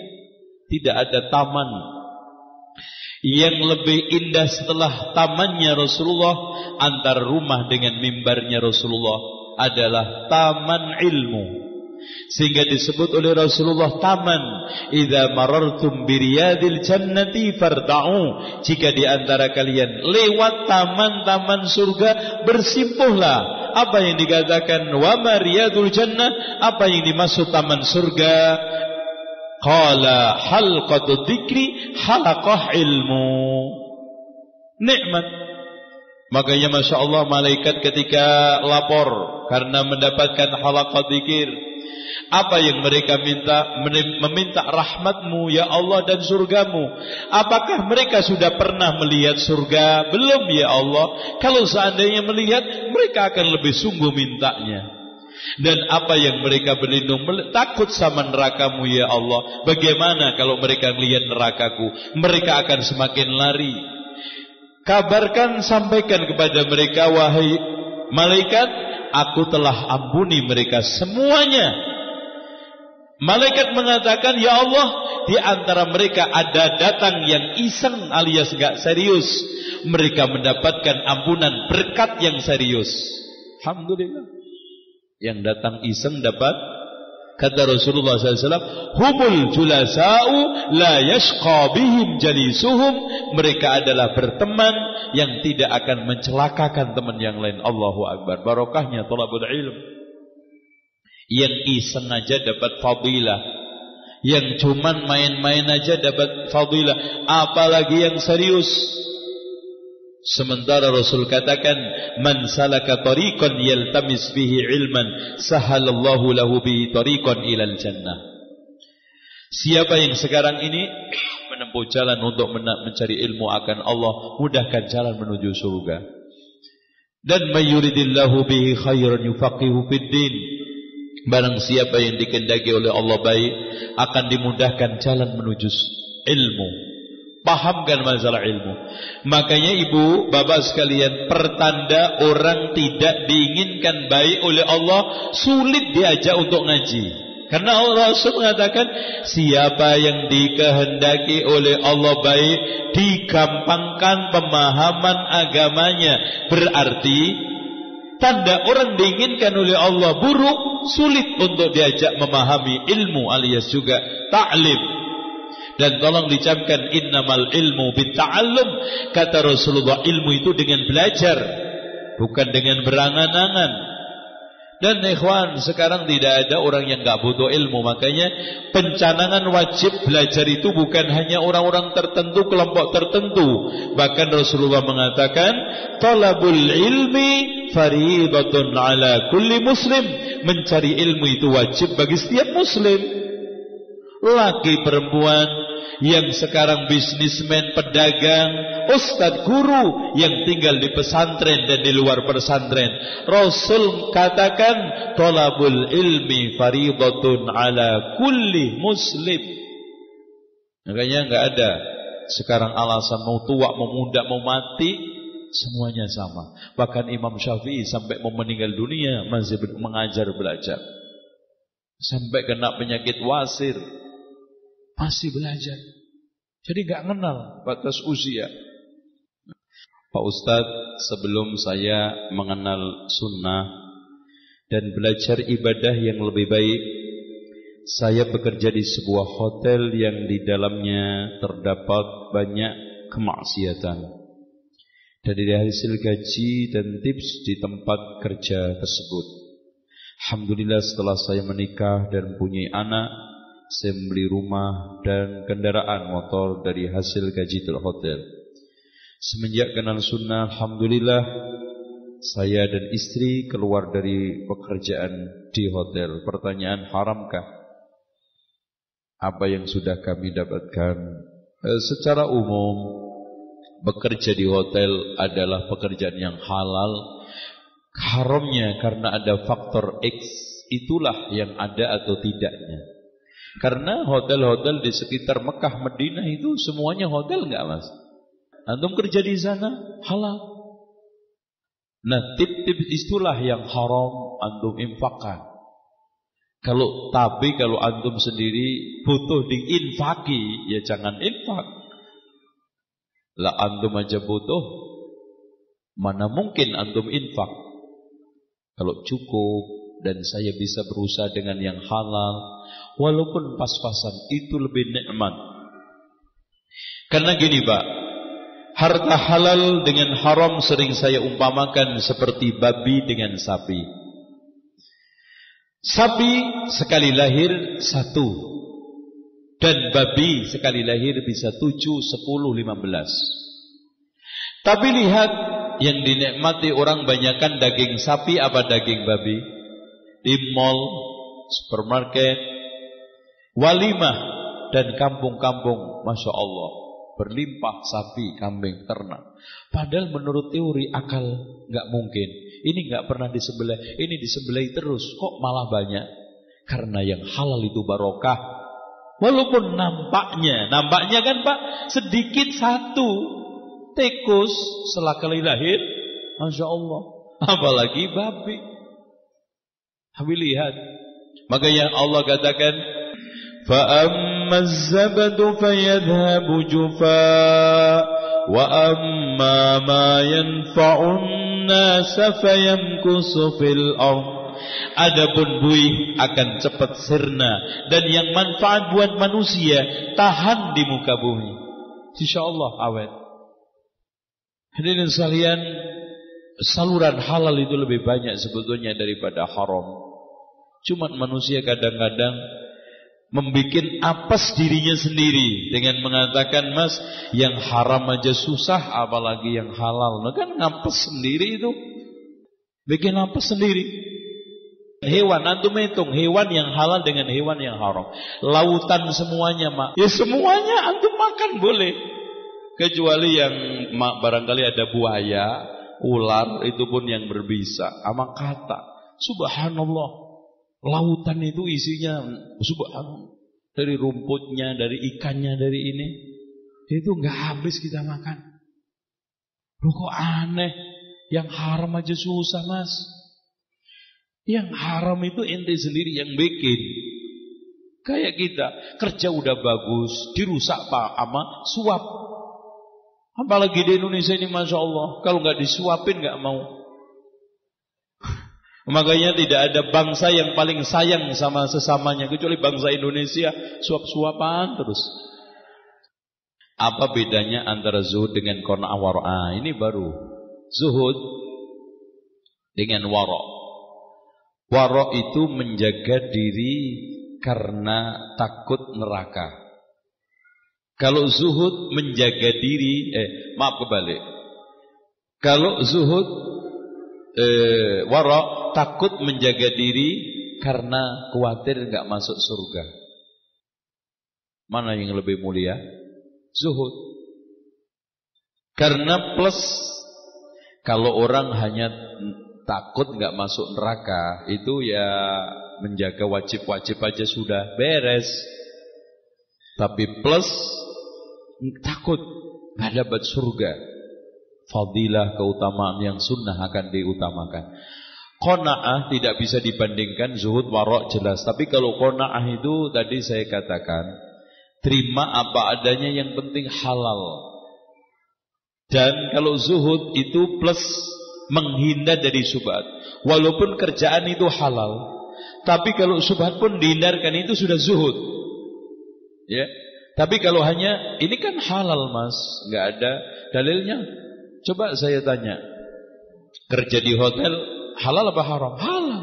Tapi tadi ada ininya, ada udahlah, ini anak syubhat, anak menghindar, ini namanya zuhud.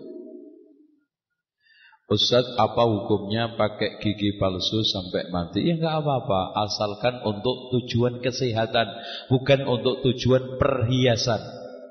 Karena Rasulullah mengatakan, la'anallahu al-mutafallijatu lil husni. Allah mengutuk perempuan yang ngikir giginya dalam rangka untuk indah. Tapi untuk kesehatan enggak apa-apa. Ya karena kadang-kadang ada orang yang baru umur 40, 45 udah gak bisa makan jagung karena udah habis giginya. Apakah salah jika seseorang belum siap menghadapi kematian karena merasa belum cukup amal solehnya? Apalagi baru mengenal sunnah yang baru 2 tahun terakhir ini, sedangkan sekarang usia sudah 60 tahun. Gak boleh 60. Lah nggak siap kapan lagi nih? Allahu Akbar. Malah dengan kurang itu memacu, ya Allah, saya kapan kau ambil? Saya siap mengikhlaskan sholat saya, amal saya, insya Allah kita kejar. Karena jangankan sekarang kurang tahunan, Pak, seorang yang membunuh 100 hanya dikasih kesempatan oleh Allah hanya setengah hari. Bahkan menuju tempat yang belum nyampe sudah Allah ambil. Gak takut mati. Bahkan belum sempat melakukan amal apapun. Bahkan antara malaikat rahmah dengan adab berselisih. Ini untuk saya. Enggak, katanya malaikat rahmah. Enggak, ini untuk saya. Akhirnya Jibril diturunkan untuk mengadili. Tolong ukur lebih dekat kemana? Ke daerah yang ditinggalkan yang jelek, atau daerah yang menuju yang baik yang dituju. Ternyata bedanya cuma sejengkal. Lebih dekat dengan daerah yang dituju, yaitu daerah taubat kepada Allah. Maka tunggu apa lagi? Tidak ada, kenal kita sekarang belum siap. Intinya, tazawwad bittuqa fa innaka la tadri idza janna al-lailu fa hal ta'ishu ila al-fajr. Berbekallah kamu dengan ketakwaan, kalau masuk malam jamin enggak umurmu sampai pagi. Siap enggak siap? Kalau sudah nyawa dicabut kita tidak akan bisa menolak. Karena mati tidak pakai formulir dan cabut nyawa tidak pakai pendaftaran. Wa kam min salimin mata bi ghairi illatin, berapa banyak orang yang sehat mati tanpa sebab. Wa kam min sakimin ashahinan minad dahri, dan berapa banyak orang yang sakit-sakitan tidak mati-mati. Wa kam min fata yusbihu wa yumsi aminan wa qad nushijat akfanuhu wa huwa la yadri, berapa banyak orang pemuda sehat segar bugar, sore pagi sore merasa aman, ternyata kain kafannya sudah digunting-gunting, dia tidak tahu. Pagi main bola, sore sudah dibungkus kain kafan. Siap enggak siap? Idza jaa ajaluhum la yastakhiruna walau sa'atan. Makanya Allah Subhanahu wa taala berfirman, kullu nafsin dha'iqatul maut. Idza jaa ajaluhum la yastakhiruna sa'atan wa la yastaqdimun. Enggak bisa mengakhirkan, mendahulukan. Kalau kita bisa menjawab pertanyaan malaikat di alam kubur dengan baik, apakah itu tandanya kita akan mulus menuju surga? Ya. Pernah Utsman bin Affan radhiyallahu an menangis di atas pekuburan lagi ziarah. Lalu ada orang yang menanyakan, wahai Utsman ibnu Affan, dituturkan kepadamu surga neraka tidak menangis, tetapi engkau melihat kuburan menangis. Ada apa gerangan? Katanya Utsman ibnu Affan menjawab dengan sabda Rasulullah. Qala Rasulullah sallallahu alaihi wasallam, innal qabra awwalu manzilatin min manazilil akhirah, wa iyanju minhu fama ba'dahu aisar, wa illam yanju fama ba'dahu ashad. Sesungguhnya kuburan adalah pertama kali rintangan akhirat. Siapa yang selamat di situ, setelahnya lebih mudah, dan siapa yang tidak sukses di situ, setelahnya lebih sulit. Apakah hikmahnya kalau kita berbuat maksiat kita tahu jelas pasti berdosa? Iya, ikhwan, karena dosa itu bayaran kontan. Aslinya dosa itu nggak ada yang nyuruh. Allah nyuruh dosa. Allah nyuruh maksiat. Makanya ketika Rasul memerintahkan perintah melarang maksiat dia, wa idza amartukum bi syai'in fa'tu mastata'tum. Jika aku perintahkan suatu perintah, lakukan sebatas kemampuan kamu. Tapi wa idza nahaitukum an syai'in fantahu. Jika aku melarang kalian sesuatu, tinggalkan. Enggak ada catatan, tinggalkan semampu kamu. Ada? Enggak ada. Karena aslinya dosa maksiat itu enggak ada. Yang ngada-ngadakan manusia itu sendiri. Allah enggak merintah, Rasul enggak merintah. Otomatis gitu. Cuma nanti itu sadar gak sadar, lupa atau tahu atau gak tahu, jahil atau itu aja perhitungannya. Apakah orang tersebut melakukan kesalahan atas dasar tahu, sadar, atau alpa tidak sadar? Makanya Rasulullah hanya mengatakan rufi al-qalamu an salasin. Catatan amal diangkat karena 3. Dosa gak dihitung karena 3 kan? An majnunin hatta yafik, dari orang gila sampai sadar.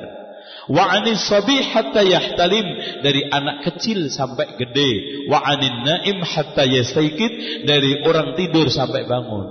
Itu aja. Yang lainnya otomatis. Ustadz, saya bekerja sebagai supir dan saya sering ketinggalan waktu sholat. Saya tanyakan berapa rakaat kalau waktu sholat maghrib dan isya dikerjakan bareng-bareng maksudnya. Pertanyaannya bagus, sangat bagus sekali. Karena seorang di tengah pergolakan hidup menghadapi realita. Tapi perjuangan, usaha ada tetap dilakukan. Buktinya saya harus berapa rakaat sholat? Iya kan? Yang sahih, Anda harus berusaha mencari kerjaan yang bisa beribadah dengan baik. Tapi kalau kita memang dalam kondisi sangat kondisional kadang-kadang, maka kita boleh jamak, yaitu maghrib 3, isya 4 tetap. Umpamanya kita kejar waktu pulang, ternyata nggak kena. Tapi jangan terus-terusan begitu. Tiap hari jamak, nggak ada. Ke Bogor jamak terus, ke Bekasi jamak terus. Itu sunnahnya siapa? Nggak ada. Wong males kok terus-terusan. Nah, nggak mungkin juga. Ustadz mohon nasihat. Bagaimana solusinya? Ada keluarga yang terprovokasi masuk Syiah, masya Allah. Auzubillah. Inilah ya ikhwan yang dikatakan oleh ulama, as-subhatu khattafatun wal qulubu dha'ifatun. Subhat itu sangat menyambar, hati itu lemah. Makanya kenapa Imam Tawus menyuruh anaknya untuk nutup telinga ketika mendengarkan suatu hal-hal yang aneh-aneh. Kenapa? Hati itu lemah. Oleh karena itu kita harus tetap berusaha untuk menjaga diri, menjaga hal-hal yang sifatnya merusak hati. Kenapa? Kan hadirin sekalian, hati itu lemah, kadang-kadang subat nyambar dalam hal apapun. Pak Ustadz, saya mau nanya, kenapa emosi amarah susah untuk diredam? Padahal saya sudah sering ikut pengajian, apakah hidayah belum dibuka? Rasul pernah kedatangan 2 orang yang tengkar sama saudaranya, sampai di hadapan Rasul pun masih marah-marah. Akhirnya adu mulut, gak jadi konsultasi, balik lagi dua-duanya. Ya Allah, Rasul ditinggal gitu aja, ditinggal. Tapi subhanallah, seorang da'i, murabbi dan pendidik yang ulung terdepan, dengan lapang dada diterima sambil mengatakan, wallahi inni la a'lamu kalimatan law qalaha la dhahaba anhu ma yajid. Sungguh aku tahu satu kalimat, kalau seandainya dia mau membaca akan hilang perasaan dalam hati itu. A'udzu billahi minasyaitonir rajim. Makanya ada orang yang diwasiatin Rasul, la taghdab, la taghdab, la taghdab. Dengan demikian ada solusi 10 untuk meredam marah. Ya. Nomor 1, ketika antum marah, sadari itu adalah perbuatan dosa. Berarti antum dapat catatan jelek. Kedua, ketika antum marah itu antum sadari pasti merugikan orang. Kalau antum sekarang sadar bahwa marah itu merugikan orang, termasuk diri antum sendiri, insya Allah. Yang ketiga, kalau antum sedang marah dalam keadaan berdiri, duduk, dalam keadaan duduk tidur, insya Allah kalau tidur masih marah, susah itu. Marah-marah sambil tidur, repot kan? Dan solusi yang keempat, wuduklah. Karena marah itu luapan syaitan, diredam dengan air wuduk, insya Allah hilang. Kemudian ta'awudlah dengan mengucapkan a'udzu billahi minasyaitonir rajim, seperti yang dilakukan, disarankan Rasulullah kepada orang tersebut. Kemudian baca wasiat-wasiat Rasul dan para ulama tentang fadilah sabar dan bahaya marah, emosi. Betapa sering kita mendengar perkataan orang yang mengatakan bahwa jangan terlalu dalam mempelajari agama, nanti bisa menghalangi dunia kamu. Masya Allah, kita jadi tidak bisa maju, tidak bisa bersaing dengan orang barat, dan akan mundur. Kan iya, betul. Karena kita ingin sama-sama rusak sama mereka. Jadi siapa yang ingin maju rusak seperti mereka, memang jangan banyak belajar, susah nanti. Kalau pengen kita sama mereka, sama-sama rusak, sama-sama gak kenal Allah, sama-sama bisnisnya menghalalkan segala cara, sama-sama kita sekarang tidak mengenal etika dalam mencari duit, dan dia tidak mau milah-milih antara halal haram, jangan belajar, betul, susah nanti. Tapi hadirin sekalian, Abu Bakar bisa kaya dan maju dengan Islam. Zubair bin Awam ketika meninggal dunia, meninggalkan harta 1.800.000 dinar, berapa miliar sekarang. Rumahnya puluhan dan kebunnya ratusan hektar. Dengan Islam. Abu Hanifah kaya raya dengan Islam. Dan juga masih banyak ratusan ulama salafus saleh maju dengan Islam. Lah kok aneh, ada orang sekarang pengen maju.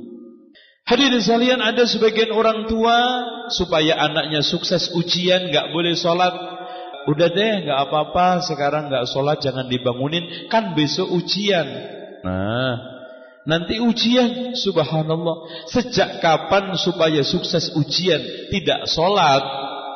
Harusnya dengan sholat kita sukses, dengan sholat lulus ujian, dengan sholat kita raih ujian nasional dengan nilai yang sangat bagus. Ada anaknya dibangunin gak boleh, jangan, kasihan, kan nanti ujian harus bangun cepet-cepet. Subhanallah, nanti ngantuk. Subhanallah. Kalau main game biarin, gak apa-apa ya, nanti juga hilang pengaruhnya. Subhanallah. Sholat jangan, game terus. Auzubillah. Kebalik semuanya. Kejungkir balik dalam membuat satu teori-teori kemajuan. Akhirnya Allah kasih apa? Musibah, bencana, baik secara individu maupun kolektif. Bagaimana cara menata hati dalam bekerja memburu rizki? Iya betul ini. Masya Allah, dengerin mas. Saya menulis buku judulnya Mencari Kunci Rizki yang Hilang. Dan ini ditulis bukan ngajarin antum untuk cari duit, tapi ngajarin orang yang membaca mengendalikan hati saat punya duit, dan ngontrol, mengendalikan diri saat gak punya duit. Itu penting. Karena orang ketika punya duit hilang kendali, gak punya duit juga hilang harga diri. Maka dengan itu kita tetap punya pegangan. Rabbana atina fid dunya hasanah, kecapek, wa fil akhirati hasanah, kena, wa qina adzabannar, insyaallah terhindar. Bekalnya Allahumma inna nas'aluka ilman nafi'a, lihat hasilnya, wa rizqan thayyiba, dan akhirnya endingnya wa amalan mutaqabbala. Sehingga hadirin sekalian, pernah Handalah ketemu Abu Bakar. Wahai Abu Bakar, nafaqah Handalah. Handalah jadi munafik ini wahai Abu Bakar. Apa yang kamu ucapkan? Gimana ceritanya ini? Kok munafik ini? Wahai Abu Bakar, kita itu kalau di majelisnya Rasulullah, hati menjadi tentram, keinginan masuk surga tinggi, seakan-akan surga di pelupuk mata. Tapi kalau sudah pulang, anak ngerecokin, istri bikin macam-macam aneh-aneh, urusan rumah tangga mendera kita, semuanya lupa, surga hilang. Loh, itu juga saya rasakan. Kalau begitu, ayo kita tanya sama Rasulullah. Saya juga rasakan ini. Akhirnya yang tampil pun Handalah mengatakan, ya Rasulullah, nafaqal Handalah. Handalah jadi munafik. Ngomong apa ini? Hati-hati. Gimana ceritanya? Gini ya Rasulullah, kalau kami berada di majlis engkau, hati menjadi tentram, suasana menjadi iman kuat, dan surga seperti di pelupuk mata. Tapi kalau sudah pulang, anak, harta, keluarga membuat semuanya berantakan, lupa, dan semua tentang surga lepas.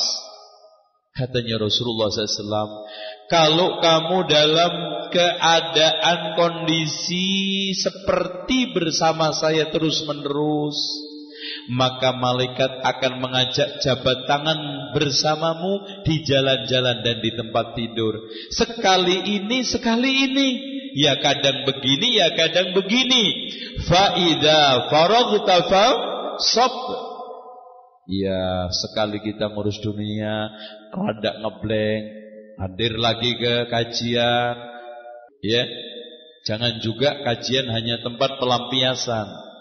Ya, daripada di rumah bete, bengong, mendingan. Nah, ini juga nggak benar.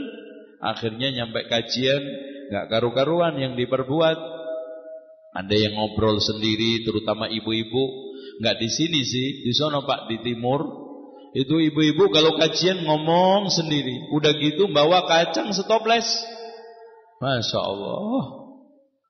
Itu ceramah disampaikan sampai berapi-api, gak didengar. Tapi kalau ditanya sok tahu gimana Mbak kajiannya, Masya Allah bagus Mbak. Pokoknya Masya Allah tadi. Untuk lebih jelaskan, itu panitia punya rekamannya. Allah, rekamannya. Itu Mbak bisa minta rekamannya. Kalau kita kerja di suatu perusahaan, terus kita dapat uang tips, atasan kita sudah membolehkan untuk diterima. Ini namanya kong kali kong, setali uang, sama-sama bohong. Ini nggak benar. Ini namanya sepakat dalam kebatilan. Oleh karena itu, kalau tetap dimanfaatkan untuk pribadi, kata Rasulullah, hadayal ummali hululun, hadiah yang diterima pekerja karena kerjanya. Tolong didengerin. Hadiah yang diterima pekerja karena kerjanya adalah korupsi. Kalau bukan karena kerja persahabatan, oke. Buktinya kalau nggak kerja tetap dikasih. Sekarang ada apa? Sekarang rajin ngasih, rajin nyample ngasih hadiah. Tapi kalau pensiun nggak ngasih, bahkan minjem telepon aja nggak dikasih. Oh, berarti karena kerjanya, berarti korupsi. Mudah-mudahan Allah kasih istiqomah di depan duit berapapun. Jangan seperti orang kalau dikasih 2 juta, 3 juta istiqomah 5 miliar baru ini. Kadang-kadang 5 juta nolak, 10 juta nolak, 10 miliar iya. Nah, ini bahaya. Karena kalau ditangkap KPK sekalian gitu kan. Itu kan. Nauzubillah, godaan syaitan. Apakah benar kalau kita mengajar akhirat, dunia akan dapat? Iya. Gini loh maksudnya. Tujuan. Kata Rasulullah, man kanatil akhiratu hammuhu. Siapa yang akhirat menjadi tujuan utamanya? Ya, ini yang penting. Ja'alallahu ghinahu fi qalbihi. Allah akan berikan kecukupan dalam hatinya. Wa atatid dunya wa hiya raghimatun. Dunia datang dengan sendirinya, tapi dengan sebab-sebab. Maksudnya fokusnya tetap akhirat gitu loh, Pak. Beda dengan tujuannya akhirat, dunia. Wa man kanatid dunya hammu, barang siapa yang dunia menjadi utamanya, tujuannya, syattatallahu alaihi qalbahu, Allah jadikan hatinya berantakan. Wa ja'ala al-faqra fi qalbi, Allah jadikan kemiskinan dalam hatinya. Wa ma atatid dunya illa ma kutiba lahu, tidaklah dunia itu datang kecuali yang ditakdirkan oleh Allah. Antum kejar enggak antum kejar, yang penting usaha, tapi akhirat tetap di hati kita, ibadah tetap menjadi tujuan kita. Dunia yaitu takarannya. Sekarang gini loh mas, realita. Antum sudah tinggal di Cinere dan kerjanya itu, antum bolak-balik tujuan hati antum yaitu, rumah antum yaitu, gaji antum tiap bulan yaitu, mau apa? Emang tambah kalau enggak sholat?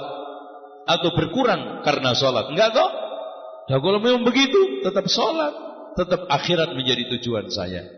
Ya, kita akhiri. Mudah-mudahan Allah Subhanahu wa ta'ala menjadikan kita termasuk orang-orang istiqamah, orang-orang yang muttaqin, bisa mengendalikan hati di atas godaan dan fitnah harta. Demikian, subhanakallahumma wa bihamdika asyhadu an la ilaha illa anta astaghfiruka wa atubu ilaik. Wassalamualaikum warahmatullahi wabarakatuh.